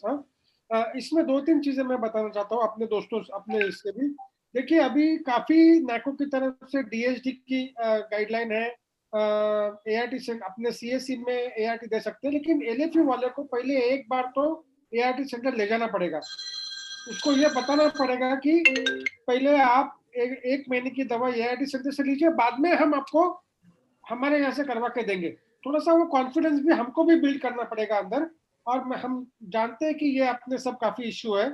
तो जो डीएचडी का गाइडलाइन ऑलरेडी पास हो गई है, उसको अभी हमको ग्रास रूट लेवल पर अपने लोगों के साथ ले जाना पड़ेगा। तो पवन, हम चाहिए तो क्या करेंगे, आने वाले 2 या 3 support group meeting only on डीएचडी रख सकते हैं। तो अपने sir. लोगों को भी पता चलेगा कि किस किस वे से हम लोग अपने क्लाइंट तक एक्सेस इंश्योर कर सकते हैं। Sure. डॉक्टर मनिंदर अगर कुछ ऐड करना चाहे तो ओवर टू देम। हाँ, एक रिक्वेस्ट हमारी तरफ से नैको को भी, I think it's a high time we should do one NDLS together, एक कम्युनिटी रिप्रेजेंटेटिव, एक विहान का, एक नैको से, कि जॉइंटली हम क्या कर सकते हैं। जैसे मनोज सर ने पहले बताया, कुछ एआरटी सेंटर में एलएफयू क्लाइंट को ऐसे पनिशमेंट, आप लास्ट में आ जाओ, सब होने के बाद आ जाओ, वो सब भी बोलते हैं। We are not saying that break all the protocol and give medicine to LFU client, but कुछ ART center में उससे दूसरा ही है तरीका है, डायरेक्ट मेडिकल ऑफिसर से बात करते हैं, आराम से वो समझाते हैं, सब सपोर्ट देते हैं, make them understand why the treatment is very important. I think all these good practices as a teamwork, how they can reduce LFU and make more people to retain on the treatment, वो एक एनडीएलएस session में हमें share करना चाहिए तीनों perspective से, as ART centre, as Vihaan and as community. I think वो एक सेशन ऑर्गेनाइज करना चाहिए। Yes exactly Pawan. और मैं मनोज ने जो डीटीजी के बारे में बात किया है, तो मैं राजेश प्लीज, जो लास्ट डॉक्टर गंगा खेड़कर का जो सेशन हमने किया था, तो उसका लिंक आप चैट बॉक्स में प्लीज शेयर कर दीजिए। तो आप वो वापस भी आप हर बार मैं ये रिक्वेस्ट करूंगी कि एटलीस्ट जब भी आप फ्री है तो उसको सुनिए और अंडरस्टैंड कीजिए, और वो सेशन के बाद आप जो अपने कम्युनिटी मेंबर्स है उनके साथ भी शेयर कीजिए, तो शायद उनके लेवल पे भी जो नॉलेज हमें बढ़ाने में ये ऐसे जो वीडियो क्लिपिंग्स और जो ये वीडियो सेशन के जो है वो हमें बहुत ही हेल्पफुल होंगे। और जो सपोर्ट ग्रुप मीटिंग में भी आप इसको यूटिलाइज कर सकते हैं।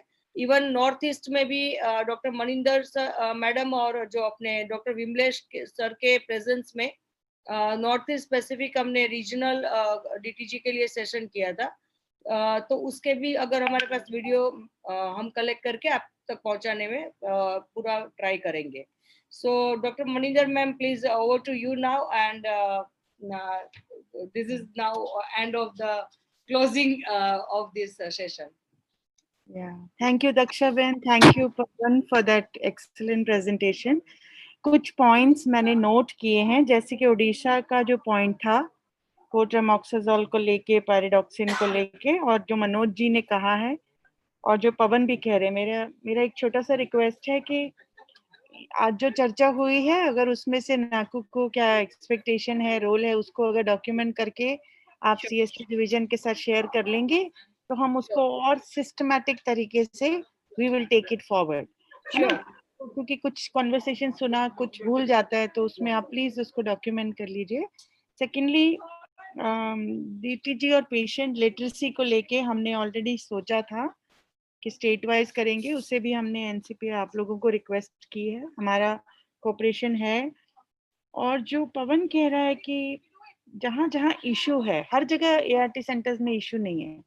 हम लोग एचआर के रिक्रूटमेंट के लिए बहुत ज्यादा जोर लगा रहे हैं, डीडीजी सर की लेटर्स बार बार जा रहे हैं कि मेडिकल ऑफिसर रिक्रूट कीजिए, स्टाफ रिक्रूट कीजिए। कुछ चैलेंजेस कोविड के लिए भी आए हैं, लेकिन उसके पहले भी रिक्रूटमेंट का इशू था, सैलरीज को लेके था, वो भी एड्रेस किया जा रहा है।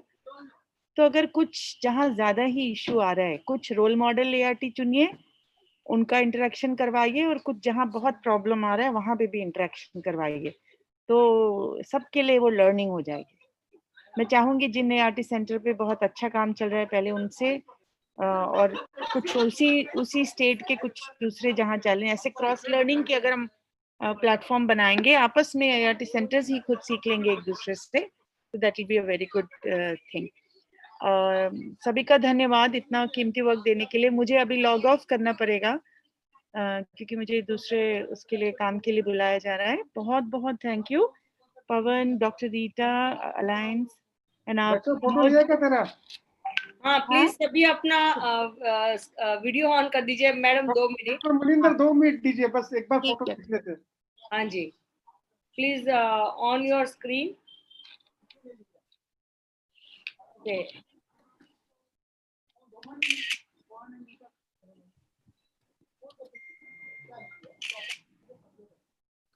I hope you are listening my screenshot for voice. ठीक है, चल। Okay Daksha, Done. 1 मिनट में दूसरा कॉल शुरू हो रहा है, तो so please ready. Yes, yes. So thank you, everyone. And now I'm closing this session here. Thank you again. Thank you all. Thank you so much.